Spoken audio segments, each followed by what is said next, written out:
Morning, y'all. What's up? How's everybody doing this Wednesday, right? Yeah, Wednesday, May 16th. At least that's what it says down below. So provided I did all that right. Yeah, May 16th. Cool. All right, good deal. Good deal. Hi, everybody. Lila, welcome. John, Miko. Hey, Miko.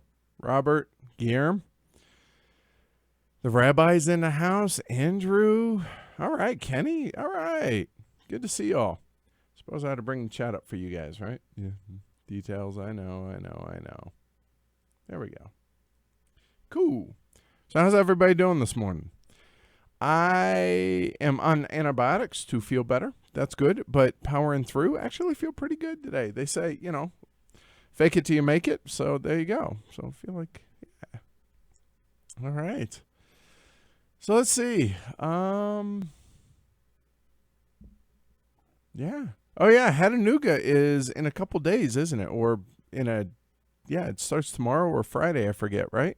Up in the Great White North, 18XX convention. Cool. Have fun for those that are going to that. Very cool. No, Philip, you do not have to suit up. This is just my chosen attire. That's all. It's comfortable for me. I feel like I wear it well. So there you go. I appreciate it, Eder. Thanks. All right. So before you guys, since you guys are not asking, so let's get started here. Gustavo asked over in the guild, which is the soundtrack of the intro in the YouTube videos? So we have a different, a handful of licensed music. All of it is by Ronald Jenkins.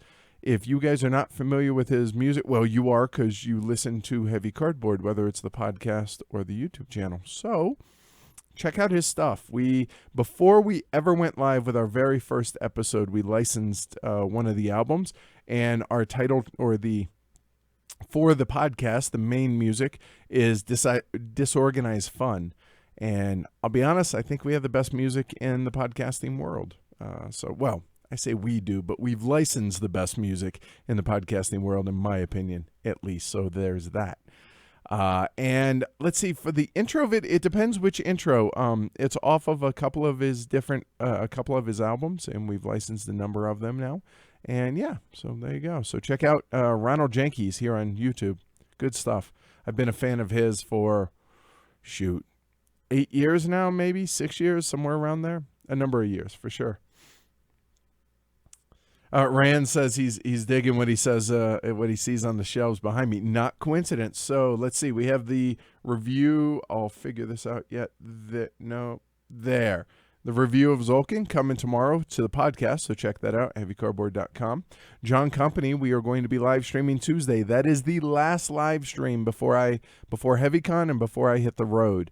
Cole Worley is going to be here in studio, running that. And it's going to be a teach as you go. You know what? It's his game. I'm going to let him run it how he wants. Should be a lot of fun. It's either going to be a 4 or 5 player game. I'm not sure which it is, but Tuesday at noon. So there's a little preemptive heads up. And then Friday, live stream of The Hunters. It's going to be me by myself struggling through that. So I'm nervous about that one, but we'll see how it goes. And then on Sunday, this doesn't apply to you guys yet, but it will. On Sunday, Travis Hill from Low Player Count and I are going to record our review of The Hunters. Can't tell you when that's going to air. That's going to be sometime in the next 2 months it will air. When exactly, I'm not sure. But we're getting a bunch of content in the can for while I'm on the road to UK Games Expo. Visit Space Monkey, our patron Game Day Around the World winner. In Sweden. We'll be in Vaxio, Sweden for my birthday. Super stoked about that. So UK Games Expo, Sweden, and then Origins after that. And then after that, Dice Tower Con, et cetera, et cetera. So really busy travel schedule. So we got to get a lot of content in the can for the podcast. And then the YouTube channel is going to have 1 or 2 things a week that Amanda, Tony, Matt, Ash, all these people are going to help run all the streams. Super nervous about it. I have confidence in them. Don't get me wrong, but I'm a type A control freak. So this will be the first time that I'm not hosting this stuff. So help them out. That's what you guys can do for me while I'm on the road. All right, cool. Yes, Rand. Hey, YouTubers. Exactly. That is Ronald Jenkins to a T. Good call, man. All right, John says, question. You really don't have to form it like that, John, but I appreciate it. That way it stands out. What examples of games have you played where a mechanism was so identical to another game that it turned you off? And same situation, but you didn't mind one bit. And why didn't you mind? Man, I'm really bad about on-the-spot questions like this. The one that comes to mind, though, is Altiplano and Clans of Caledonia. Both kind of fall in a similar feel for me, that Clans feels like Terra Mystica or Gaia Project, which we just streamed last night. And Altiplano feels like a lesser Orleans. And whatever. I don't see a need. Yeah. Whereas Gaia Project flipped the script. And now, I mean, if we talked about this in a stream last night, that I see I see no need to ever play Terra Mystica again after having played Gaia Project. So there's that. Same situation where you didn't mind one bit, and why didn't you mind? That one's a tougher question for me. I'm trying to think.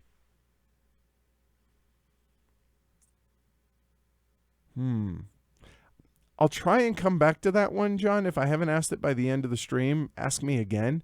Because that one I have to think about. I'm not sure off the top of my head. All right. Oh, it's Leela. I apologize. Not Lila. Leela. Love the tie. Good. Thanks. I appreciate it. I thought it goes well with the pink and the gray, so thank you. There you go. And Amanda says the main live stream is Remix to a Remix by Ronald Jenkins. Yeah, I'm proud to say that I chose this stuff. Amanda does samples throughout the podcast of little bits and pieces, and she has fun with that. So that is 100% all her on that stuff. Eric says, dude, Watsky is the man. Thanks for turning me on to him. For sure, you should tell Watsky that. And he says, you a Chris Webby fan. I'll be honest, I don't know Chris Webby. So now I'm going to have to make a note and check this out after the stream. Chris Webby. Okay. I will check that out. Hi, Asher. He just got up from a nap in the office, and now he's here in the studio, circling the bed, getting ready to have another nap. Philip says, Zolkin's on a shelf of opportunity. Well, hopefully after Thursday's podcast, you'll be motivated to play it, because this just in. We really like it. Not a big surprise. Hey, Vince. How's China today? Steph, screwing off at work. Good to see. Excellent. I appreciate you hanging out. Mira, hey, haven't seen you in a while. And Mira, so you can pass the word to Gio and Marlon and everybody that Jess is going to be on the road with me to all these cons, and there's a very good chance that she and I are swinging by. Oops, I need to turn that off. There's a very good chance that she and I swing by the Netherlands for maybe an impromptu game day sometime between the 5th and the 7th of June. Just saying, maybe that's something you should check out. Excuse me.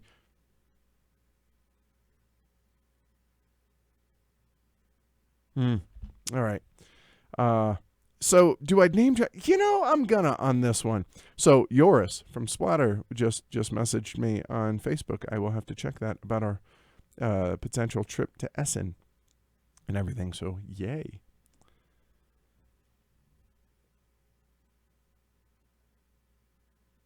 Dominic asks, are you going to be playing the full game or the early scenario of John Company? I believe it's the full game I think we're going to be doing. I think. Again, I will talk to Cole about that, but I'm pretty sure that's what's planned. So there's that. Andrew, when is the next game day around the world draw? So one of the winners, actually, I haven't heard back from in months. So we may actually, maybe we draw that next week to make up for the second one of last year. I don't know. But after we get back from Sweden, going to do another drawing for a game day around the world, because the plan is to have 2 of those every year. So we will try that, provided, Amanda can travel to all these. So we'll see how that goes. When is HeavyCon East coming out? Be careful what you ask for, Philip. That may be in 2019. We'll see. And East may be in Europe. That's really far east of where we are. So we'll see on that, but to be determined. All right. Hey, Kabuki Kid. Evan asks, how do you choose which cons to attend? Is it purely cost, what games might be there in prototype form that you can get a peek of, or other factors? Honestly, neither of those things really come into play. I say that with a caveat that cost, obviously, at some point does come into play, right? This year was something different to where, you know what? Hold that thought. A bit parched.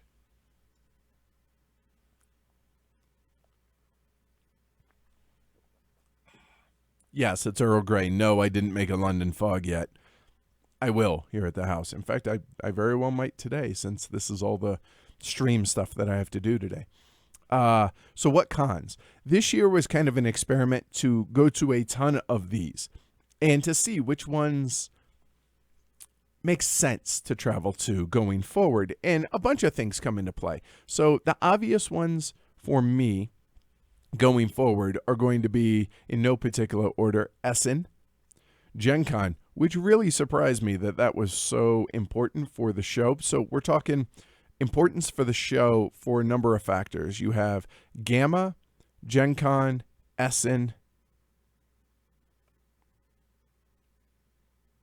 I would say those are the three main important ones for the show, whether that's networking, getting games like at Essen, same with Gen Con, as well as just opportunities to meet with meet with publishers, distributors, designers, stuff like that. Plus, to set up interviews, et cetera, et cetera. So content-wise, as well as sponsored content as well. All those reasons, those are kind of the main three. And then it's what kinds do either I or we want to go to, whether that's BGG Con, PAX Unplugged, Origins, PAX East, Dice Tower Con. So this is an interesting one. So if I'm going to be perfectly honest with you, this was not originally on the schedule for this year, but a couple of people made some compelling arguments on why to go. To the best of my knowledge, there are 3 media out there that have their own conventions. Obviously, us with HeavyCon, Shucks for Shut Up and Sit Down, and Dice Tower Con for, obviously, Dice Tower. Well, our convention, that's a no-brainer. That kind of goes without saying, which is, that unofficially starts a week from 4 hours ago. We're in good shape, though. Shut Up and Sit Down, I would like to go to Shucks at some point, and because I feel like I know the guys pretty well, especially Paul and Quinn's, even though I've never met Quinn's, and I'd like to, hang out with him, but going to be able to do that UK Games Expo. But in the past, they have, especially early on, Quinn's was really good about trying to help get the word out about the show and our show and all of that. And so their audience is kind of familiar with us in a sense. And I just really like the dudes. I like them. I think their content is really good. I think they're funny. Just dudes I want to hang out with, right? Dice Tower, however, there's almost no crossover between Dice Tower viewers and us, or listeners, as it were, whether it's podcast or YouTube channel. And it gives me an opportunity to go and see that firsthand of what that's like. Plus, I know there's a number, Evan, the one who asked this, I know he's going to Dice Tower Con, as are a number of other folks. So I was like, you know what? It gives us a chance to kind of reach some people maybe that we wouldn't be able to normally reach. So there's that. Plus, play games. Weird. I don't normally go to conventions and play a lot of games. HeavyCon, BGG-Con, and possibly PAX Unplugged. And I don't know about Dice Tower Con. I haven't gone yet. Those might be the exceptions. But stuff like Essen, Origins, somewhat Origins, but Essen, Gen Con, stuff like that, I probably will not play a single game, or maybe a single game while I'm there, just from a simple fact that it's work while I'm there. So yeah, so it's basically what makes the most sense from content standpoint, networking standpoint, to build the show, as well as to meet y'all and what makes sense. And yeah, we went to Arizona Game Fair. That's put on by a friend of ours. Not a real big convention, but we went we tried to go. I went. You guys heard the drama of Amanda's flight and everything. So it's a mix of things, but really not prototypes that we can pick at or peek at or anything like that are really a cost, in which, for those that don't know, here in the States, Essen's actually way cheaper than Gen Con. Yeah, it's a matter of things, but those things don't really come into play. And to the shock of no one, this is why it takes forever for me to 3-hour Ask the Elephants. I wonder how Tom does his. Like, he's like, oh, pick and choose. Yep, done. Move on to the next question. I can't do that. I am incapable. It's like if you were to tie my hands down and tell me to talk. I can't. Like, you can't do it and not, yeah, I don't, God bless him. I cannot do that. So, well done, Tom, there, I guess.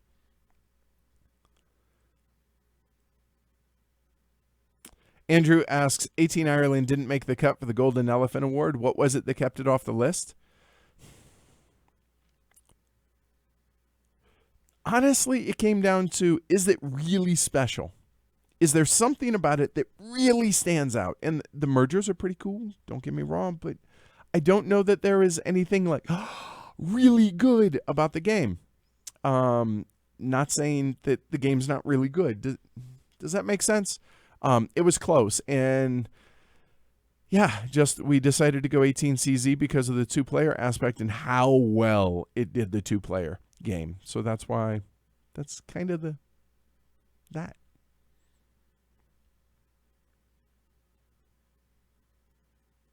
Eric, hopefully we do better as a group when we play John Company.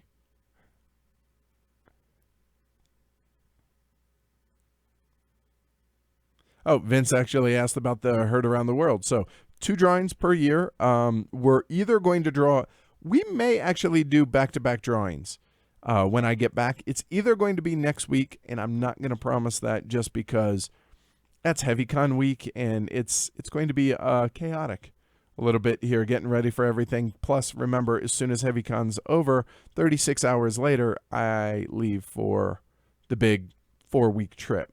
So yeah, if not then, when I get back ahead of Dice Tower Con, okay? Those will be the drawings, or drawings, as it were. And Vince says, related question. When you do these herd around the world, how much are you looking to play games versus play tourist? Both? Play games. I mean, we're having a game day. So the herd around the world this year is in Vaxio, Sweden. Space Monkey is the one who won that, and how he chose to do this. And we're leaving this up to the winner. How that's working is Friday, June 8th, my birthday, it coincidentally is, we're having a meetup for anybody that wants to come at a local watering hole there in Vaxio, which I'm super stoked for.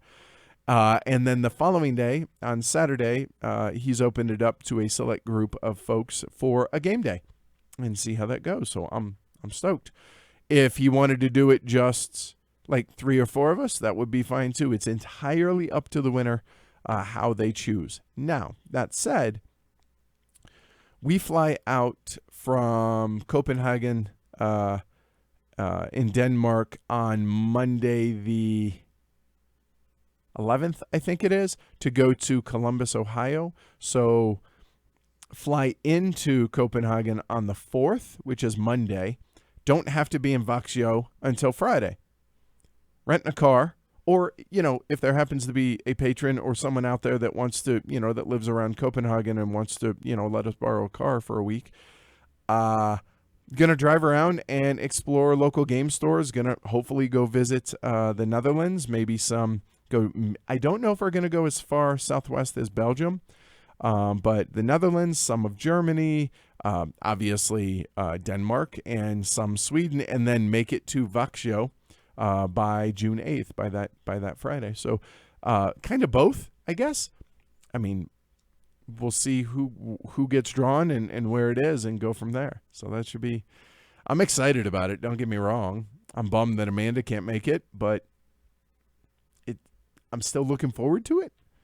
I feel guilty saying that, which I probably shouldn't. Not my fault. But Amanda understands. She's been coming to grips with this for a couple of months now. Um, Regulus asks, what do you think are some good next step? 18XX have 46 and 89. My question for you, Regulus, is do you feel like you have enough plays of both of those? 18XX really benefits from not having gamer ADD, jumping from title to title to title to title. We've all done it. Don't get me wrong. But like 1846 has so many, has so much replayability as does 89.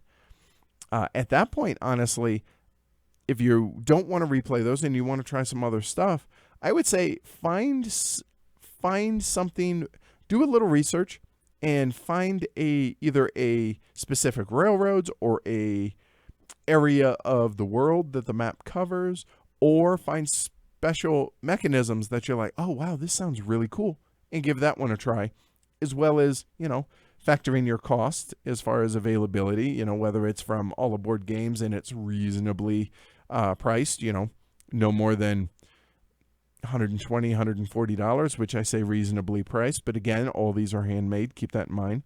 Whereas, a 1817 might run you a couple $100, or something that's out of print is going to run you possibly even more. So it's hard to definitively say, oh, where to go next. Do a little research and see what interests you, and go with that. That would be my suggestion on that. Jason asks, any clue why Noggin to Nog video was acting up earlier in the week? We don't. That was purely a YouTube thing. It was not on our end. It appears to be fixed. If not, we actually uploaded our local recording of Noggin to Nog, so there's actually 2 of the same video up there, because we've never run into that. And you know what? No big deal. That way, if that acts up again for whatever reason on YouTube, the re-upload of it is available. It's the exact same video, same chat, the whole 9 yards. So either one works, but yeah, no clue. YouTube said, oh, we have to wait 4 days to see if it fixes itself. If not, then we'll address it. And I'm like, really? 4 days? So we went ahead and uploaded the local recording of it. And that is why we do a local recording of it. Good job, Amanda.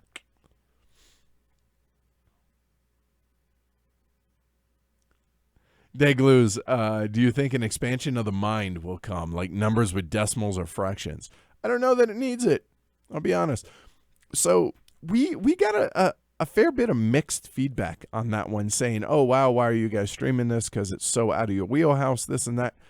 That's the thing. The podcast, that's one thing. That's going to focus solely on medium and heavy. The YouTube streams, we can stream whatever the hell we want.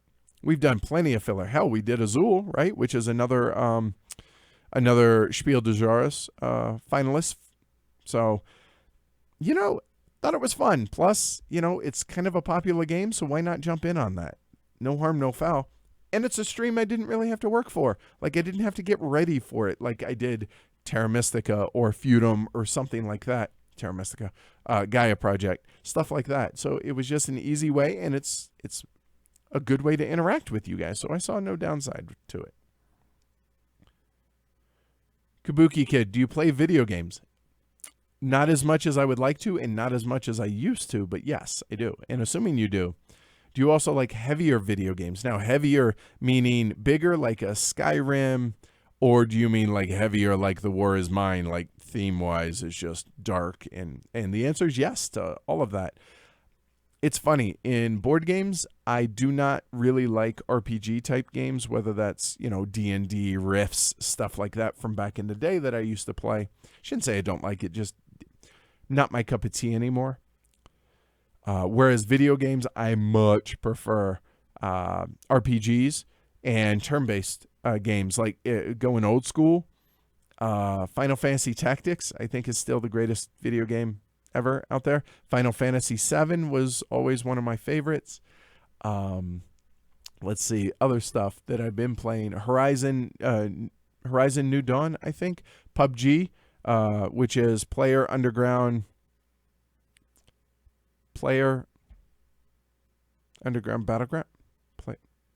Really? PUBG. Anyways, Google it.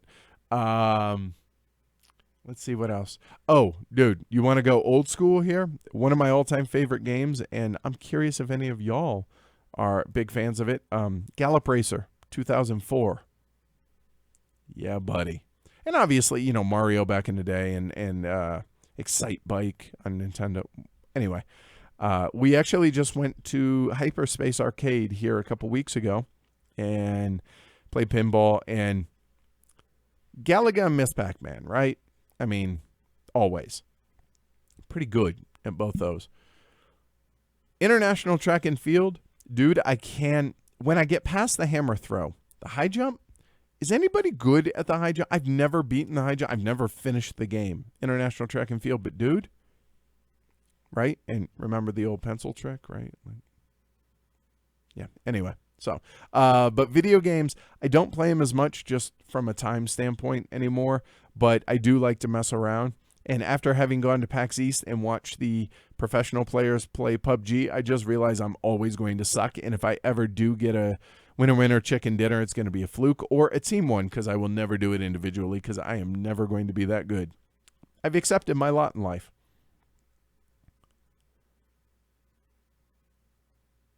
Nick, this is a really good question, and this is always a concern. He said, are you worried that the increase in number of cons you're attending, and I'm going to add in this year, affecting your ability to produce content for the show? There's a reason I'm killing myself this week, Nick, to make sure we have, and here, I'll go ahead and see if I can do this from memory. There are 11 episodes. I'm going to talk podcast first, then I'll move over to the YouTube channel. We have 11 episodes worth of content that is either going to be produced already by the time I leave or will be produced while I'm on the road. So in no particular order, including this week, we have the Zolkin review, the Hunters review, Gaia Project review. We have the HeavyCon recap. There's going to be a live recording, which if you guys are going to be at the UK Games Expo, you should come. I want to say it's 7 p.m. In the Toot Suite at UK Games Expo. It's going to be me, Slicker Drips, Paul Grogan, Creaking Shelves. We're doing a live podcast recording. That's going to be an episode. We have the Nick Case interview that's going on the podcast. Francis Tresham interview. Cannot wait. Bucket list interview for this guy. Cannot wait. The Thursday before UK Games Expo. I'm going to be interviewing Simon Cutforth while I'm there, as well as Martin Wallace. Don't know how long the Martin Wallace interview is going to go, but there's that. Trying to think. Anything else? There may be one or two other pieces of content that we're going to be recording that's going to have the show, the podcast, in really good shape. So the onus is on us, and especially me, to make sure that either we have stuff in the can as far as the main featured review, and then we're actually, Jess and I are taking we have 3 of these RE20 mics. We're taking 2 of them on the road with us. Amanda's going to have one here. And the plan is to locally record in Skype all the front ends of the show. So everything but the main reviews, so that they're topical and they're current, so that it makes sense for that week's episode. So for the podcast, we feel like we're in pretty good shape with that. As far as the YouTube channel goes now, obviously the interviews ain't going to happen live, at least, because I'm going to be on the road. That said, we're also bringing the good camera with us. So the Francis Tresham interview, the Simon Cutforth interview, the recording for the live podcast recording. The plan is to record all of these both on video and audio so that we can then upload them to YouTube. So there may not be a ton of live content on the YouTube channel, with a caveat. As I mentioned, Amanda, Tony, Ash, Matt, and there are probably going to be others, maybe Michael Brandt. They're going to help with content while I'm on the road. So 1 to 2 pieces of content on the YouTube channel each week. So we feel like we're pretty prepared for that. And we feel like we've done a really good job of just getting ready for all these trips. That said, you guys are going to be the judge. If you don't like it, you don't think it's good. Plus, don't forget on the podcast, Daily Diaries, while on the road from the conventions. We think we're in good shape, but ultimately it's up to y'all to tell us. So Nick, let me ask you, are you worried about that? Both before having heard that and now having heard what the plan is with all of this stuff. You tell me what you think. I'm legitimately interested and concerned. Of course we're concerned about it. I mean, this is my livelihood. But I also think covering these conventions, I think, adds merit to going to these, as well as being able to interact on a personal basis with y'all. So I don't know. You guys will be the judge, so we'll see. We're hoping so. We hope you guys like what we're going to be doing, but you guys ultimately will be the judges. Hi, Ulrich, from like an hour ago. I'm just getting there. Coin games, Eder. They will come eventually. I promise. You will have at least one coin game in 2018 live streamed. Fair? Okay. Is there a game too heavy for heavy cardboard? Eric asks. Is there a game too heavy that we wouldn't play? Or are you talking like review and live stream? Review and live stream, absolutely. Some of the Monster War games you're just never going to see because they're too big, they're too time consuming, and it's just not practical. ASL, I have zero interest in because that is a deep dark hole that I have no interest in. Plus, it's way too tactical for my tastes. Outside of war games, the answer is no. I have yet to encounter a Euro or non-war game that couldn't be on the show. High Frontier, that's going to be coming, both review and live stream at some point. And yeah, outside of war games, I would say no.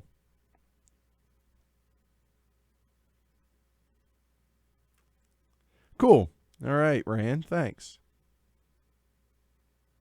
Oh, hey, Tony. And yes, I'm not promising that there's going to be a HeavyCon East over in Europe somewhere, but we're looking into it. We'll see. We'll see. Throttle it back, guys. This is how rumors start.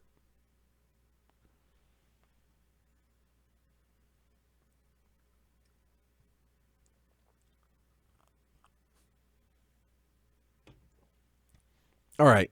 Since there's only about 70 of y'all watching this, I figure I can get away telling about the idea here.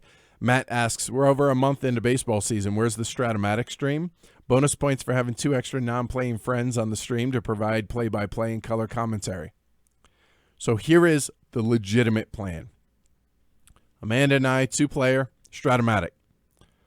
Brian, O, and Ash playing the organ, I kid you not, and doing color commentary of the game. It's planned. It's coming. Just wait. And Dan, if you like Earl Grey tea, definitely recommend their London Fog. It's amazing. Little lavender, little lemon. It's basically a London Fog or a Earl Grey latte with a little lavender and vanilla. Oh, so good.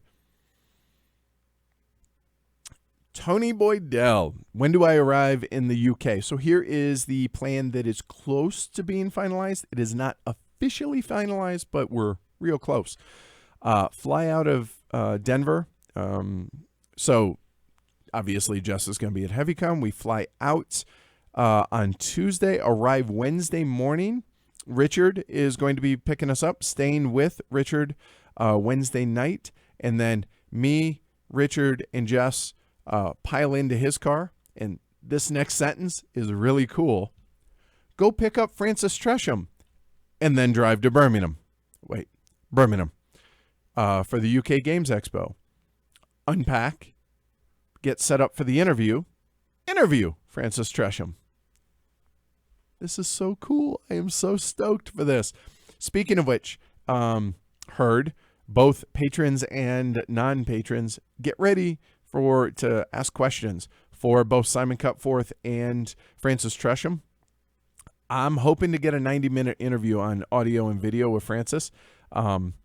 So, yeah, questions, both in the guild and over on Slack for the patrons. So, looking forward to that. Super stoked. So, to answer your question, Wednesday morning and then arrive sometime Thursday in Birmingham. I don't know how Richard drives. We'll find out. Have I heard anything about the 18XX games coming from Aleph Studios? No, I mean, I saw the links to it. I tweeted out some links a couple of months ago, but I have not heard a peep about it. I would think that you would be more in the know than I would, Andrew. Probably ought to ask Tony and see if he has. Hi, Steph. I'm curious on last-minute tips you might have for the first-time HeavyCon attendee. Getting a little intimidated. Number one, stop. Don't be intimidated. So this year, I want to say it's 154, thereabouts, attendees, coming from as far away as Asia and obviously Europe. Unfortunately, no Rob this time, so no Australia. Tips. Don't miss Friday. Friday evening is, for me at least, and I don't know for y'all. So HeavyCon is essentially 60 hours of open gaming, of like-minded gamers. That's it. It's really simple. And the reason I say don't miss Friday night, because Friday at 6, we have the catered dinner. And then after that, everyone piles into the main gaming room. And, Yeah, I think I can mention this. I don't think it'll ruin a surprise. I think it'll heighten it. So when you first walk into HeavyCon, you're going to sign the guest book, and then you're going to be randomly, you pick up your badge and your badge holder and all that, and you will randomly either be handed or grab a swag bag. Swag bag has swag in it. It's going to have a number of things that I'm not going to tell you. The one thing I will tell you is there are going to be at least one voucher in every bag for a game that publishers have provided. And I'm actually looking out of the studio, and I think at last count we have about 130 things, with more coming. So we're going to have more than one per person there. And that voucher, along with all the other stuff in your swag bag, can be traded. So 8 a.m. on Thursday when it opens, whenever you show up, you now can trade whatever's in your swag bag. You don't like the game you got? We're going to have a whiteboard in there. Hey, I have so-and-so looking for so-and-so. We're going to have a huge display of all the games, all the giveaways. So you get to trade all those. So then on Friday after the dinner, everyone goes back into the main room, and then we're going to have the Golden Elephant Award presentation. So we will announce the Golden Elephant Award winner, as well as the People's Choice Award, which all our patrons and all the HeavyCon attendees get to vote for. And then there are some other surprises I'm not going to mention. And then last but not least, everybody gets to come up and grab all their swag and grab their new games. I shouldn't say their swag, but their giveaways, and grab those. And so, yeah. So have fun. Ultimately, everybody who's coming, pretty cool, or if they're not, they won't be back. Pretty simple. Everyone's real welcoming. Everybody's real warm. The only other things I would suggest is make sure you get enough sleep, take a shower, and be nice and have fun. Yeah, it's going to be a really good time. Can't wait. In fact, just got an email about the catered dinner. I'll check that when we're done. Yes, the plan, Eric, is to hit BGG in the fall as well as PAX Unplugged. Yes. That's funny. Kabuki Kid hear London Fog and think jackets. Fair point. Yep. The rabbi is running the Dice Tower Con meetup. I appreciate that. Thank you.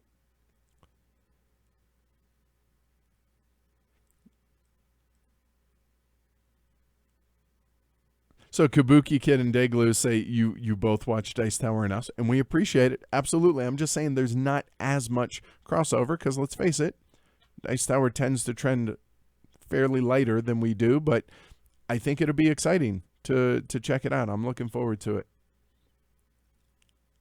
No Asher live stream. Asher will be attending HeavyCon. He doesn't have a badge. He's not a real big fan of wearing that. We tried. But that said, he'll be there. He'll have his beds. He'll probably sleep most of the time. Yeah.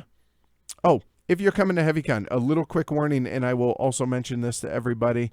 Greyhounds sleep with their eyes open. So if Asher is laying down and his eyes are open, doesn't mean he's awake. Don't get up in his space. He does not like that. So just make sure he's awake and he responds to you. Then go and give him scritches. He's going to love that. So go for it. Amanda coming with the awkward at HeavyCon.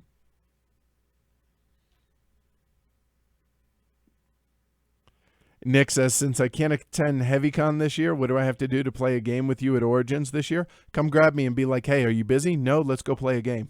There you go.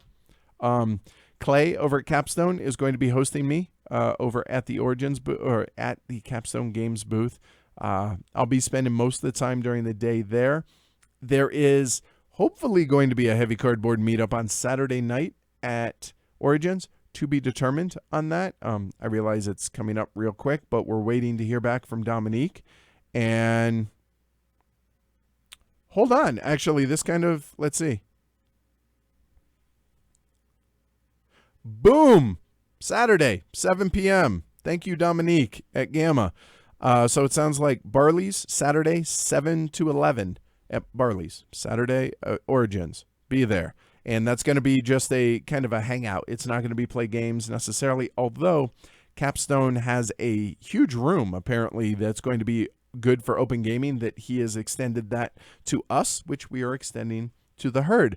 So I don't know if it's ticket. I don't know how all that works. I apologize. But Barley, 7 o'clock Saturday. Come there, come hang out. And yeah, come hang out. That'll be fun. Yay. I'm glad. That's good timing. Thanks, Dominique.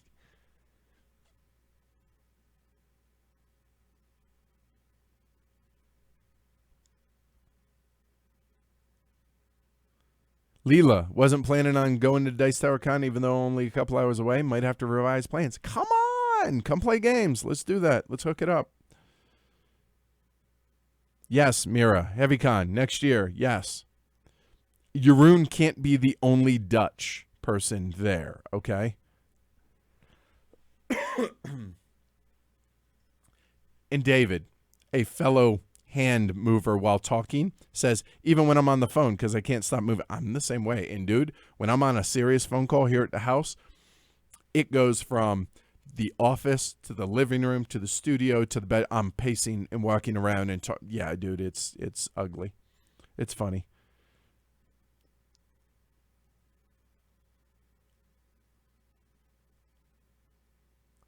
And Kenny says, I vote not back to back. Heard around the world drawing, spread it out. No, that's good. I kind of like that idea. I like that.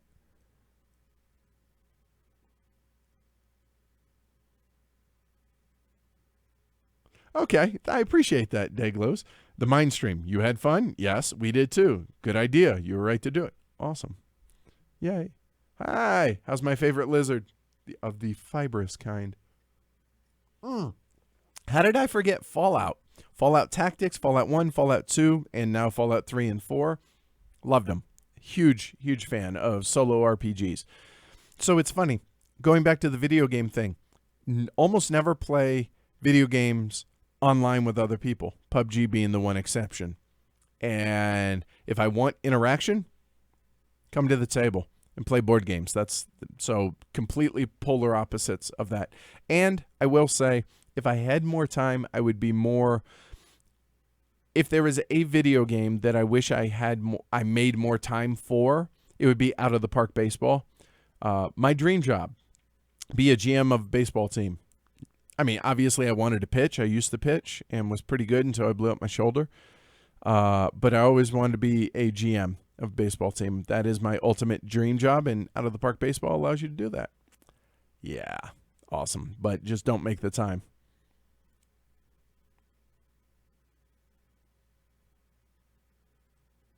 Stellaris. Space, I don't know about space video games. I have a hard time. They don't grab my attention. It's funny as I'm looking at Gaia Project still set up here at the table. But we'll see. Take care, Philip. I assume you're already halfway through your meeting by the time I'm seeing this, but that's okay.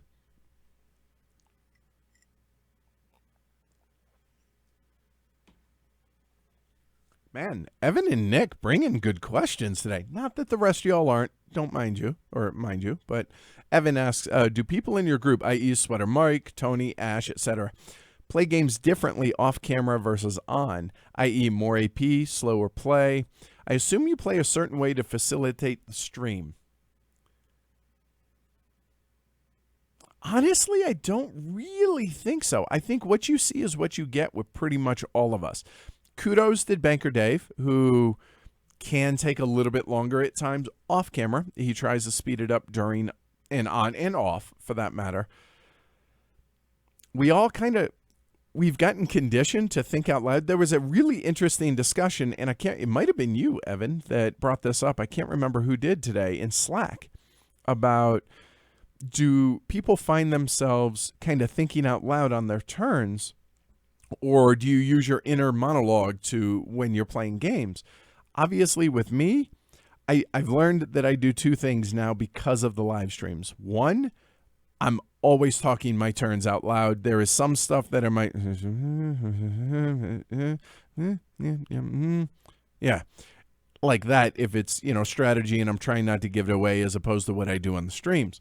The other thing that I do is, and I don't even think about it, but I will catch myself doing it, is I'll lay all my pieces down so that the camera up above can see them, even when we're not on streams. So Pavlovian now. It's just, oh wait, not on stream, never mind. And it just looks weird when pieces are standing up to me nowadays, because habit. But other than that, I don't think there's a whole lot of playing different on stream versus not. And we get that another question kind of a lot on Twitter and emails and stuff like that about, do we kind of script or talk ahead of time on our live streams about what certain strategies people are going to go for? Nope. The only thing that we will quote unquote script is some of the random setup might or might not be entirely random. If we think, if we don't have this out there, we're not going to be able to show that, we'll put something out there because of that. Other than that, everybody plays their own game. It is a true, hey, come on over to game day and watch us while we're streaming. It really is that. So no, I would say it's pretty close to identical. Difference, a lot more cussing, and yeah, just a lot more cussing and trash talking, because trash talking is a lot easier when you can cuss more. So that's why you see it more on the Glory to Rome streams. Yeah, that's probably the biggest difference. Jose asks, ever played Ikaruga? I have not. I haven't even heard of that, Jose. What is that? And I'll get to it in an hour when I get down there.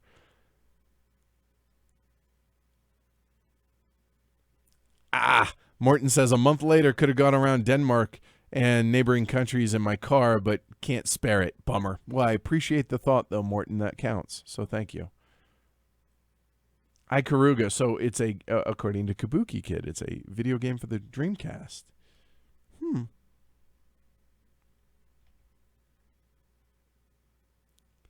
Rand asks, would you consider outside contributors when traveling? Other live streams. By the way, this is coming from somebody who loves the daily diaries. I don't know. Not unless I am familiar with them and have had them on the show before. It's different for any kind of recording on location. Absolutely. The answer is yes. Like kind of like the daily diaries when I had James Nathan, or just random designers, publishers, or just fellow herd members. I plan on doing a lot of that. I'm planning on getting Space Monkey. He doesn't know this yet, so surprise. Sitting down and talking about gaming in Sweden and doing all this. And there's going to be a lot of that extra stuff for both the podcast and the YouTube channel. It's not going to be live, number one. And number two, it's going to be used to supplement content and not be the content, which is something that we have learned that we may have gone astray of in the past. And the content's the content, and then the other supplemental stuff is, well, it should be supplemental, and that's what we're going to focus on. So there's that. Crazy Taxi on the Dreamcast. Dan, I like where your head's at. Do not have Silent Victory, Kabuki Kid.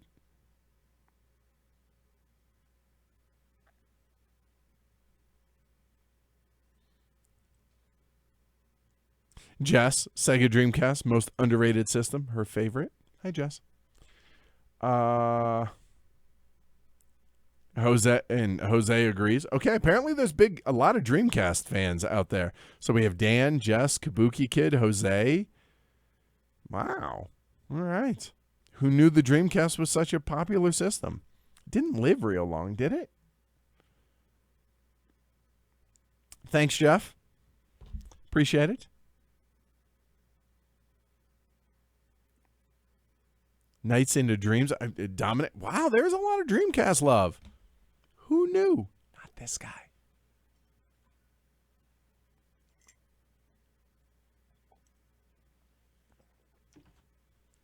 That's fair, Nick. I finally got to your answer to my question. And yeah, I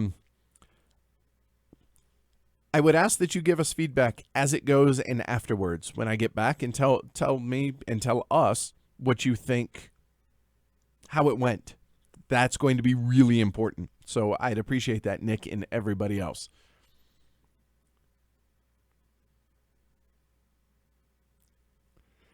Campaign for North Africa. Kenny says, new life goal, create a train company simulation as rich and granulated as campaign for North Africa. It's called running a train company. No thanks, Kenny.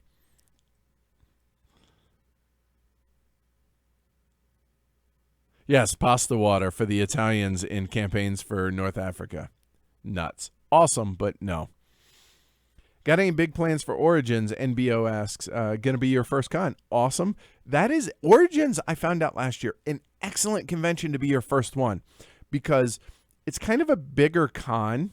I mean, it's not Gen Con Essen big, but it's bigger, but it has such a laid-back feel to it, and it's so chill. Ideal way to ease into the con season. It's a little bit different. That'll be con number 8, I think, for the year for me. So maybe not easing into it in my case, but yeah, Origin's really, really good.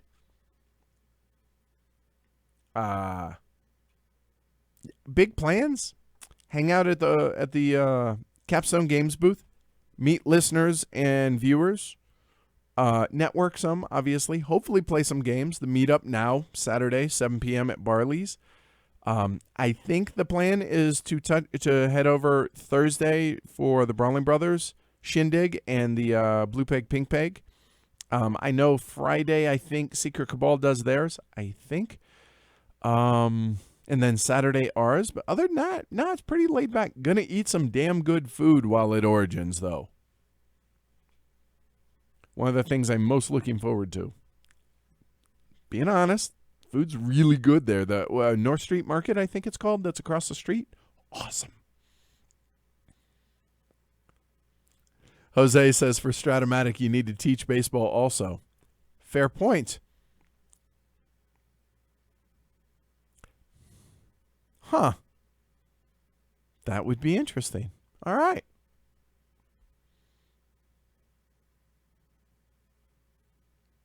Kabuki Kid says, Stratomatic assumes you know the rules to baseball. Does it have the rules for the game in the box? I don't know. I just know baseball well. Wow, that's a really good question. It's something I never would have thought of because it's so...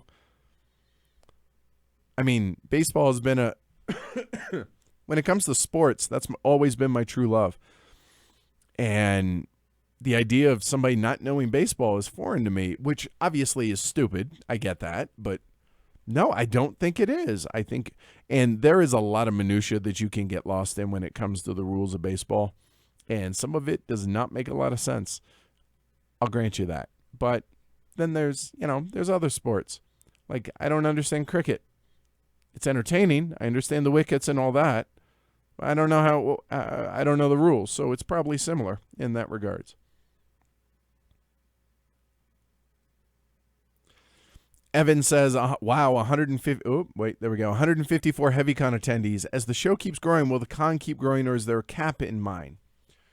So HeavyCon started 18 attendees at the house here. And that started on a whim. I was like, maybe we ought to do this. And somebody said, yeah, you should. So that's how HeavyCon started. Kid you not. Then it went to 44. Then it went to 94. And now it's 154, I think, give or take one or two. Every year at the end of HeavyCon, I send out a survey that I kind of expect everybody to answer. They don't, but I kind of expect, and ask folks how they want it to grow. We do not want this to become a massive con. I have no interest in that. That's why we're talking about running a second convention, to keep it intimate. There are people that have chosen to not attend other larger conventions because they like the feel of this. We're getting pretty close to as big as we want it. It may be up a little bit more, but I don't know that I want to make it much bigger than it is. So it's going to be a second con is why we're looking at doing that. Okay. So yeah. All right, Nick, just we'll hook it up at some point. I promise. Okay. Any tournaments at HeavyCon? Hi, Dustin.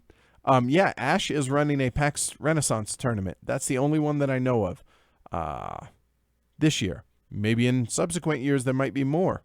I don't know. But this year, PAX Ren is the one that I know is going on.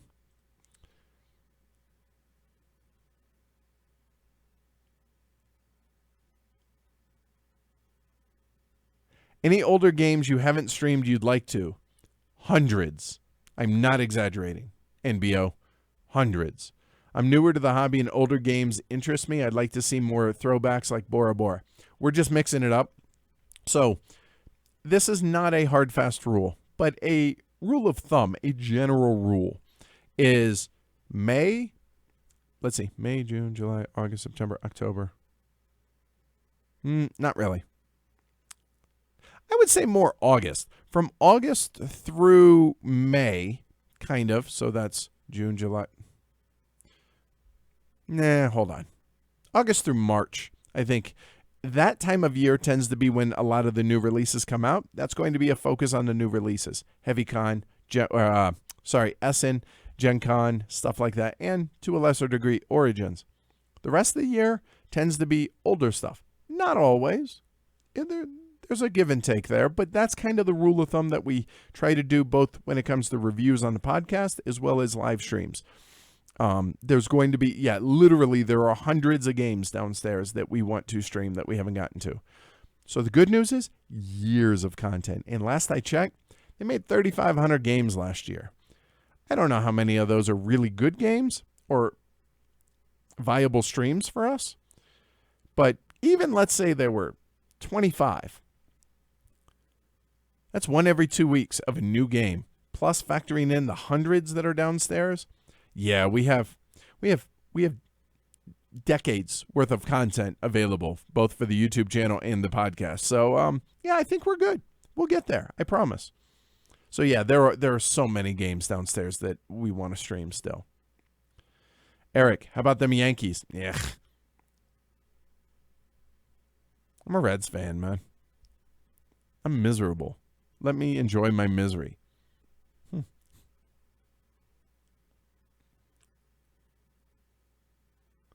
Jose says you were rightfully so give a hard time to games with poor rule books. How do you handle games that you're taught? Do you decide to not review them? And do you mean, Jose, unpack that a little bit for me. Do you mean that people teach us games and then whether or not to review them because we didn't have to read the rule book, or I'm not exactly understanding that. So unpack that and I'll come back to it. All right. Ikaruga. Starts with a long ESA arcade game, also on Dreamcast. Okay. Vertical shooter. I do remember, what was it? Ikari Warriors? I spent a lot of money on that game as a kid. Yep.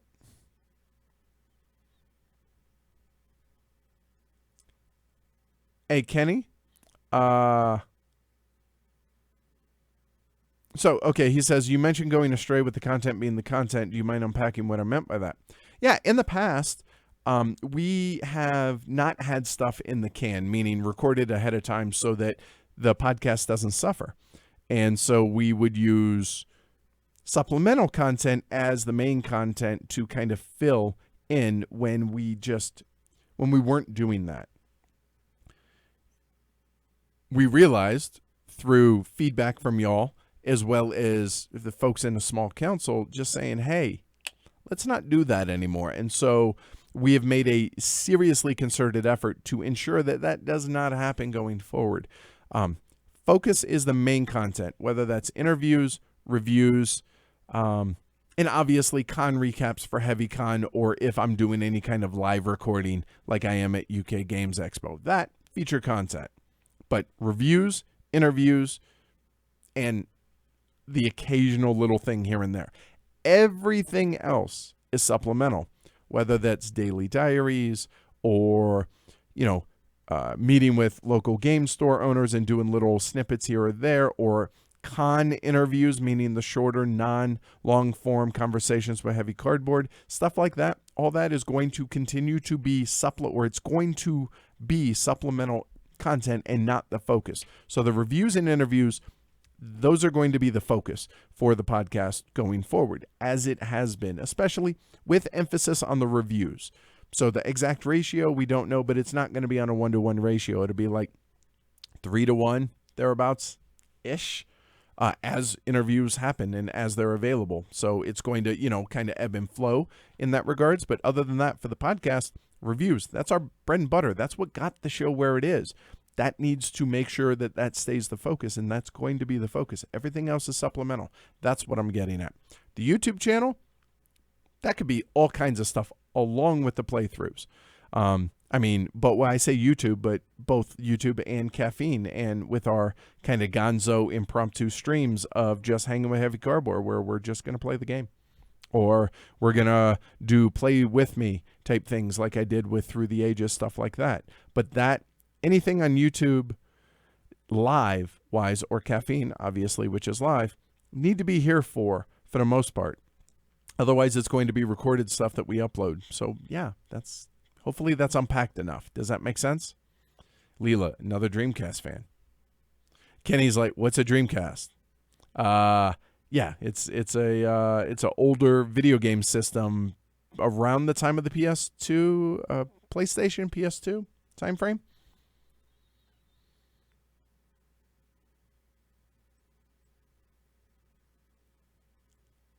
There's an insane amount of Dreamcast discussion. This is awesome. That's cool. Oh, Eric, first con will be Chattanooga in Canada next weekend. Good. Driving 12 hours one way to play 18XX all weekend. This coming weekend. Awesome, dude. Have fun. Drive safe. And enjoy yourself. Andrew's going to be there. It's going to be an amazing time. I'm jealous because Andrew can't make it to HeavyCon this year, so you get one of the best people in the world to hang out with. I'm a little jealous, so enjoy yourself, Eric.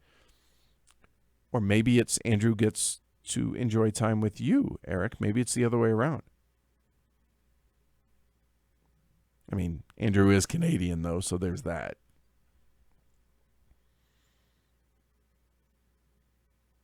Have a good night, Degaloos.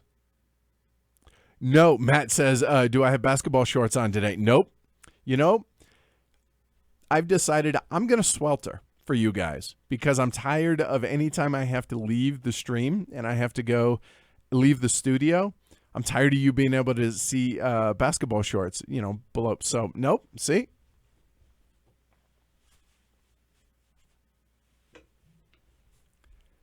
The exception might be Caffeine because that's live, and if you didn't see it, you didn't see it. So that might be the exception. But otherwise, nope, I'm going to swelter. It's principle. That's why. Yep. And yes, Fibrous Lizard, they do have ballpark effects for that stuff. Yep.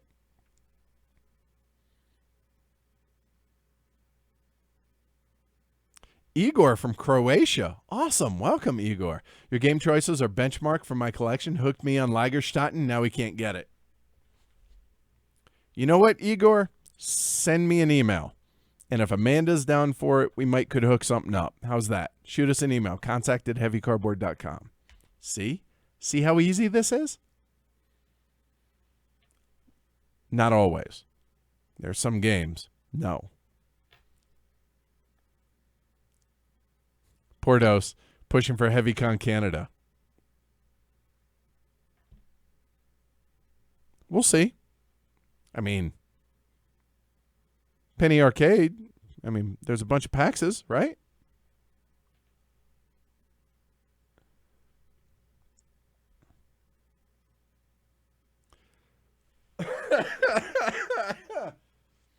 Tony, thank you for this. Tony says, from the Stratomatic rules, all rules of baseball apply to Stratomatic. So use them in the unlikely event that you encounter something not covered in the instructions, in the rules. That's awesome. So basically, no baseball. And if we aren't sure if there's an edge case, follow what the rules of baseball are. That's funny.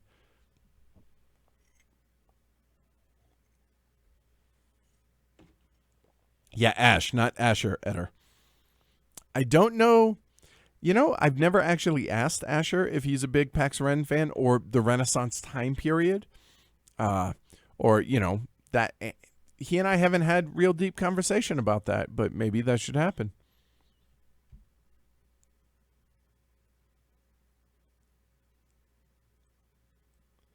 The Dreamcast discussion is riveting for me, just so you guys know. I'm enjoying this.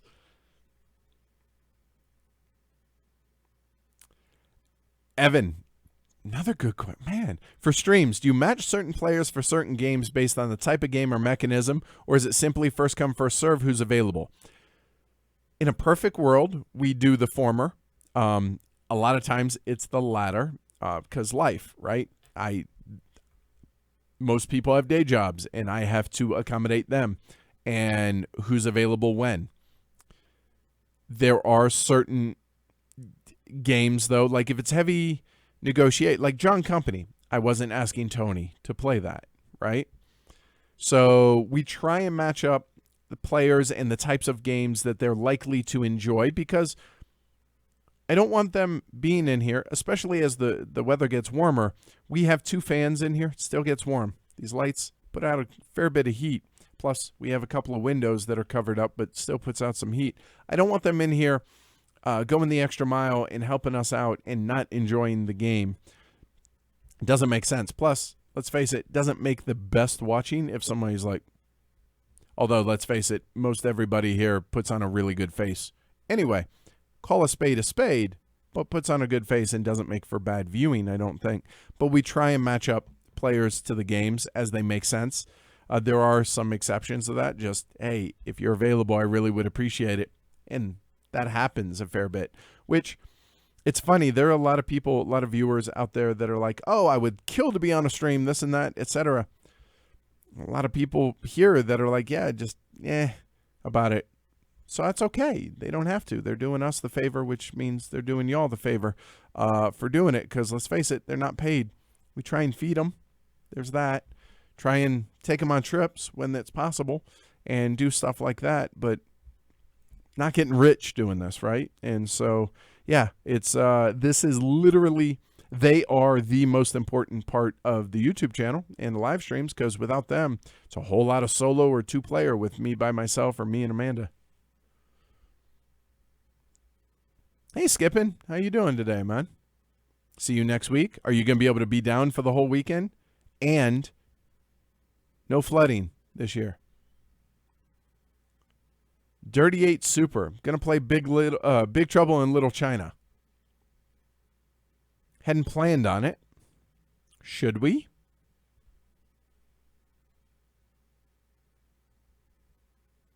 Brad asks, talking about cons, what about WBC in August? Do I plan to attend again? Yes, just not in 2018.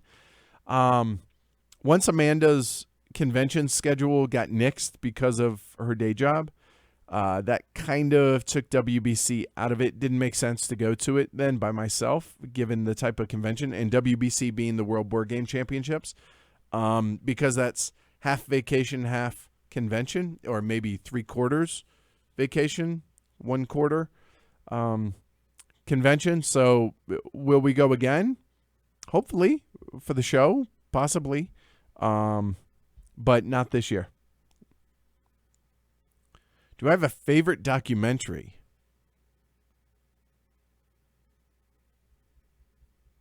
I really like documentaries. A favorite?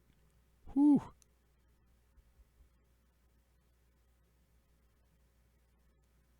Ken Burns' Civil War is pretty good.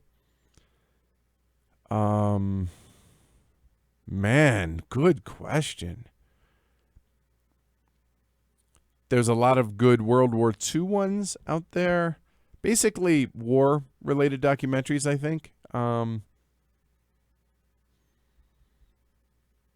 really a documentary, but I'm going to give a plug to my all-time favorite podcast. And without this podcast, Heavy Cardboard doesn't exist, and that's Mike Duncan's The History of Rome. I want to say it's 174 episodes. They're anywhere between 10 and 20 minutes apiece. Amazing. As a huge Roman history buff, yeah, can't recommend that enough. And I think that's close enough to documentary. I'm going to go with it. A little bit off the beaten path. I get it, but you know what? It's my Ask the Elephant, so there you go. Do I have any comments or opinions about the current Spiel de Jahres nominees?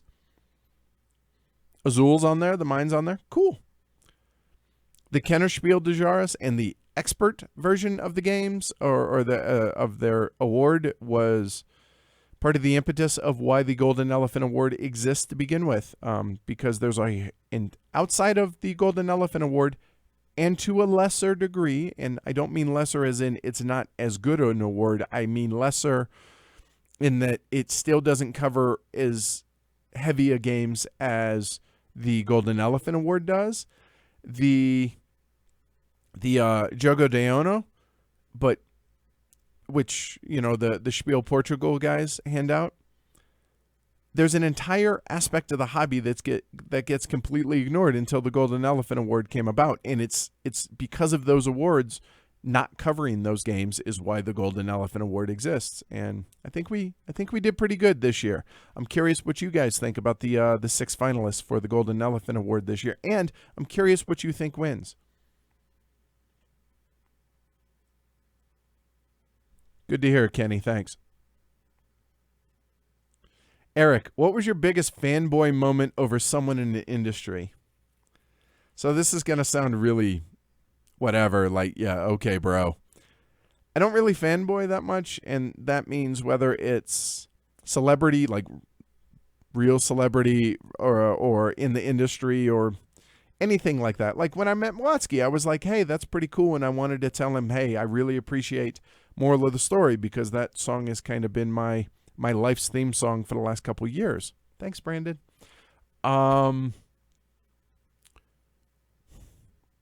I will say this. I was hella intimidated, though, meeting John Bohr and sitting down for an interview with him the first time. John Bohr kind of gets a bad rap, not going to lie. Really nice guy. Martin Wallace was a little intimidating, but fanboy-wise, trying to think. No, I don't think there was ever anything like that. And that's the thing. Like, if you see me at a con, come up, say hi. I'm a dude. I just happen to have a microphone and I talk for a living now, thanks to our patrons. So thanks, guys. But yeah, we're just people. Whether they're designers, publishers, developers, artists, media, or bigger celebrities, like real world celebrity stuff, whatever. Just go up, say hi. Just normal people, all put our pants on the same. We just happen to have microphones or cameras or whatever. That's it. Just come say hi, hang out, ask about life. Just a dude with an impeccable sense of style now. Skippin' still got his Dreamcast. You people amaze me. This is fascinating to me. Ask the Elephant, hashtag Dreamcast Talk.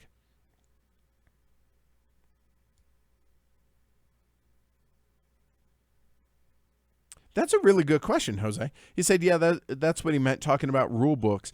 If it's an important part of the game that can influence your score like it did on Keeper, how do you keep your reviews consistent when you're taught a game versus having to have learned it from the rule book?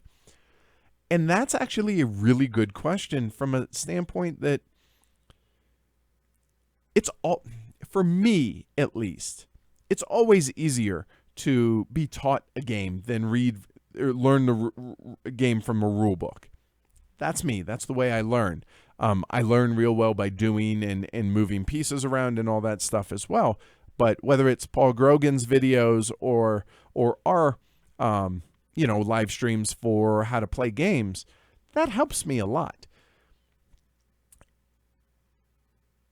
And you do have to take that into consideration, be like, whoa, wow, okay, I was taught this. I always go back and read the rules because God bless all my friends and everybody out there, myself included. We all screw up rules all the time. All the time. There's a reason we don't review a game until it's got 4, 5, 6 plays of it because, hell, even after that, we still screw up rules and we still get it wrong. So I do try and go back and read the rule book and then try and be like, wow, that does not make any sense. And how did you get this rule from this interpretation in the rule book? So we try, and all we can do is explain our experience with it. Hey, I was taught the game, but having gone back to the rule book, really not good. Or no, actually it makes a lot of sense going through. So we try and just give context. And I think that's the most important thing when it comes to reviewing games, is giving context. If you played the game just once, you play it a bunch. That's going to give context as to, is it a superficial overview or is it an in-depth review?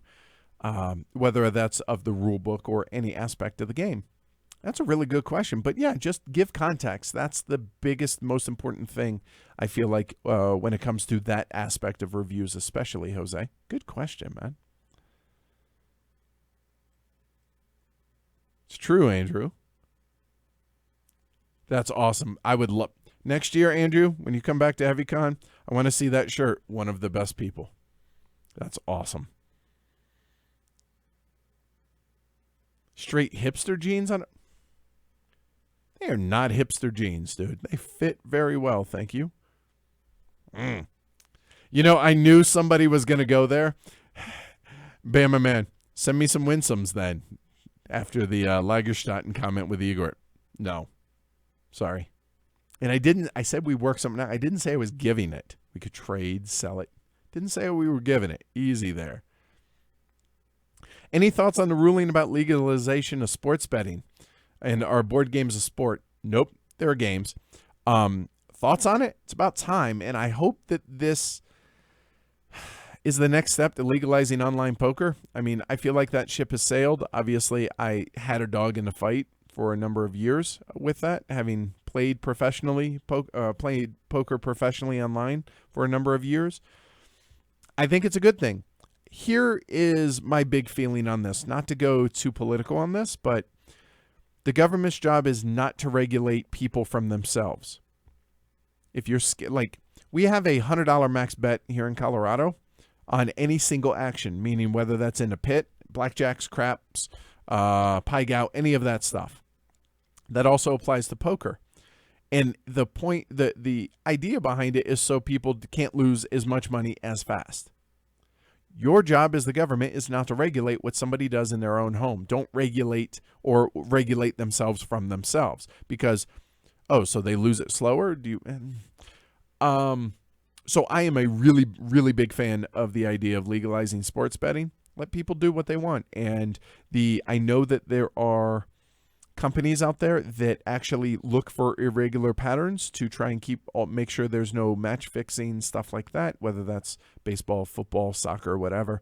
Yeah, so I'm in favor of it. You know what? If people want to do it and you're not hurting other people, do you, man. Same thing with playing games. Play what you dig, right? Yeah, I'm all for it. Any other games other than Tokyo Metro that simply were not able to be shown properly to do a stream? That was an eye-opening experience. So when I saw Jordan again at PAX East, I apologized again to him. And he was like, no, I appreciate it. He said, I just wish you would have figured that out before we denounced it. Totally fair on his point. But we never encountered it, so we never thought to actually look for that. We do now. Has there ever been another game that we haven't been able to stream due to that? We have not. That is the only one.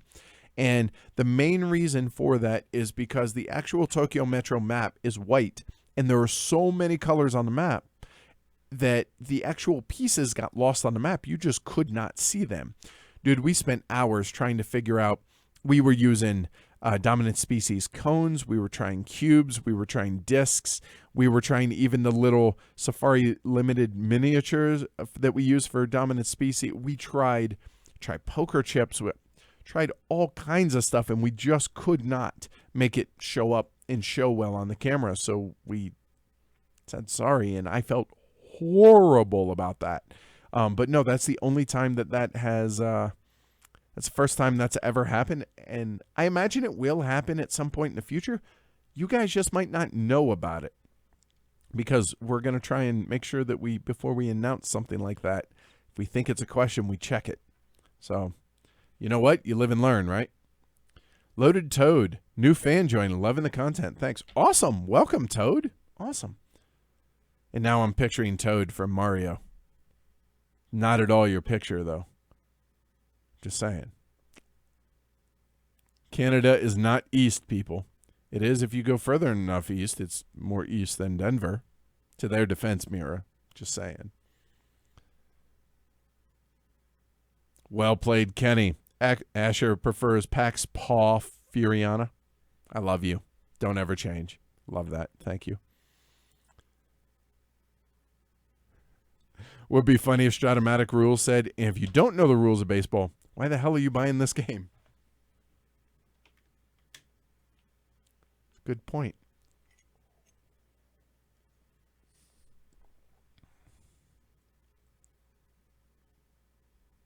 Ooh, somebody got banned.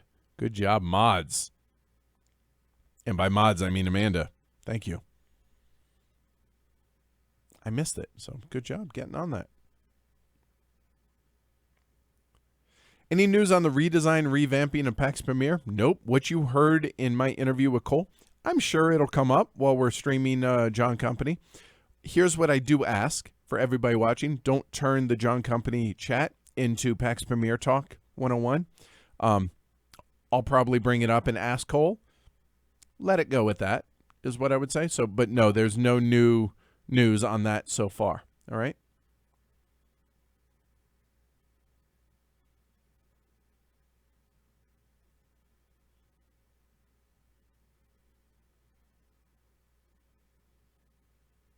King of Con, Trekkies. Oh, yeah, there you go. You see, and for me, documentaries more are just history documentaries.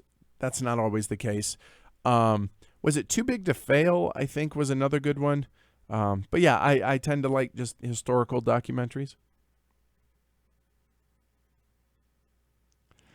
Dustin brings up a good point here. He says streams are kind of tough because to make it smooth, you need to know the rules ahead of time or else it bogs things down. Tough when they play new games and I don't get to play very often. Plus, Edward and the other players are tough to play against, so you don't want to make yourself look dumb in front of everyone. And that's a fair point. So Dustin's been on a number of streams, and I feel like you have done very well on them, Dustin. So a lot of people are intimidated. I mean, let's face it. Have you guys ever done anything in front of a crowd of people? There's reason public speaking's hard. And even though it's just 4 or 5 of us here at the table, we see the chat. They see the number down at the bottom of how many people are watching because we monitor that. You try and focus just on this, but I mean, all of us that are regulars, me, Amanda, Matt, etc., Ash, Sweater Mike, the regulars on this. And so whenever we get people that are not as regular on the streams, it can be intimidating because exactly what Dustin said, they don't want to make a fool of themselves, which I don't think they would. I don't see a way. So you make a stupid move or a bad play. Who gives a shit? So I do appreciate the fact that a lot of folks watch the streams so closely after the fact that they're like, 2 hours, 14 minutes, and 37 seconds in, I forgot to take, my 2 income on something. And I'm like, some people get upset at that. And I'm like, no, that's amazing that people are watching it that close. I appreciate that. I think that's fantastic. But stress of being worried about making a fool out of yourself, we all have it at some point. There's a reason I prepare as much as I do before our live streams so that I don't make a fool out of myself. And there's a reason that some games are harder to review than others because I want to make sure that we have a big enough background to where we don't speak ignorantly. Ignorantly? We're not ignorant about the game. But you know what? At this point, I just say, the whole risky business line of logic, I won't cuss again. So just sometimes you just got to say, what the, right? And just do it because people are going to like it or they're not. Oh, well, move on. If your life is at a point to where, oh, haha, somebody made a stupid move or made a bad play. Okay. And? So, yeah, I don't think that's a big deal. World at War. Excellent documentary. Really good call. Yes. Cool. People's Choice Voting. Haven't seen anything yet. You will, Bama Man. It's coming. For all the patrons and the HeavyCon attendees will be voting on the People's Choice of the 6 finalists for the Golden Elephant Award.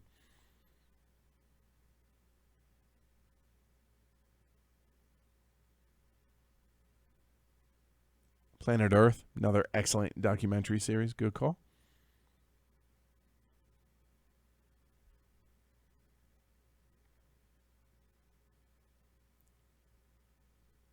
Fibrous Lizard says, can you do an Oscars nominee cam when you're announcing? I want to see Cole's reaction when he wins. Good stuff. You know what? I would almost be willing to bring so Jess says I should bring my Dreamcast to HeavyCon, side battles. Can Dreamcast hook up to a monitor these days? Like, I'm sure there are adapters, right? Just saying. It's an idea. Appreciate it, Cave Hines. Thank you, sir.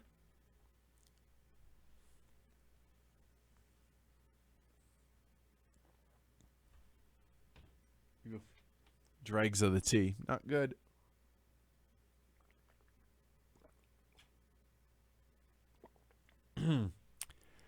That's an interesting question, Eric. He says, so you say you're just a fashionable dude, so what's it like being famous in the industry?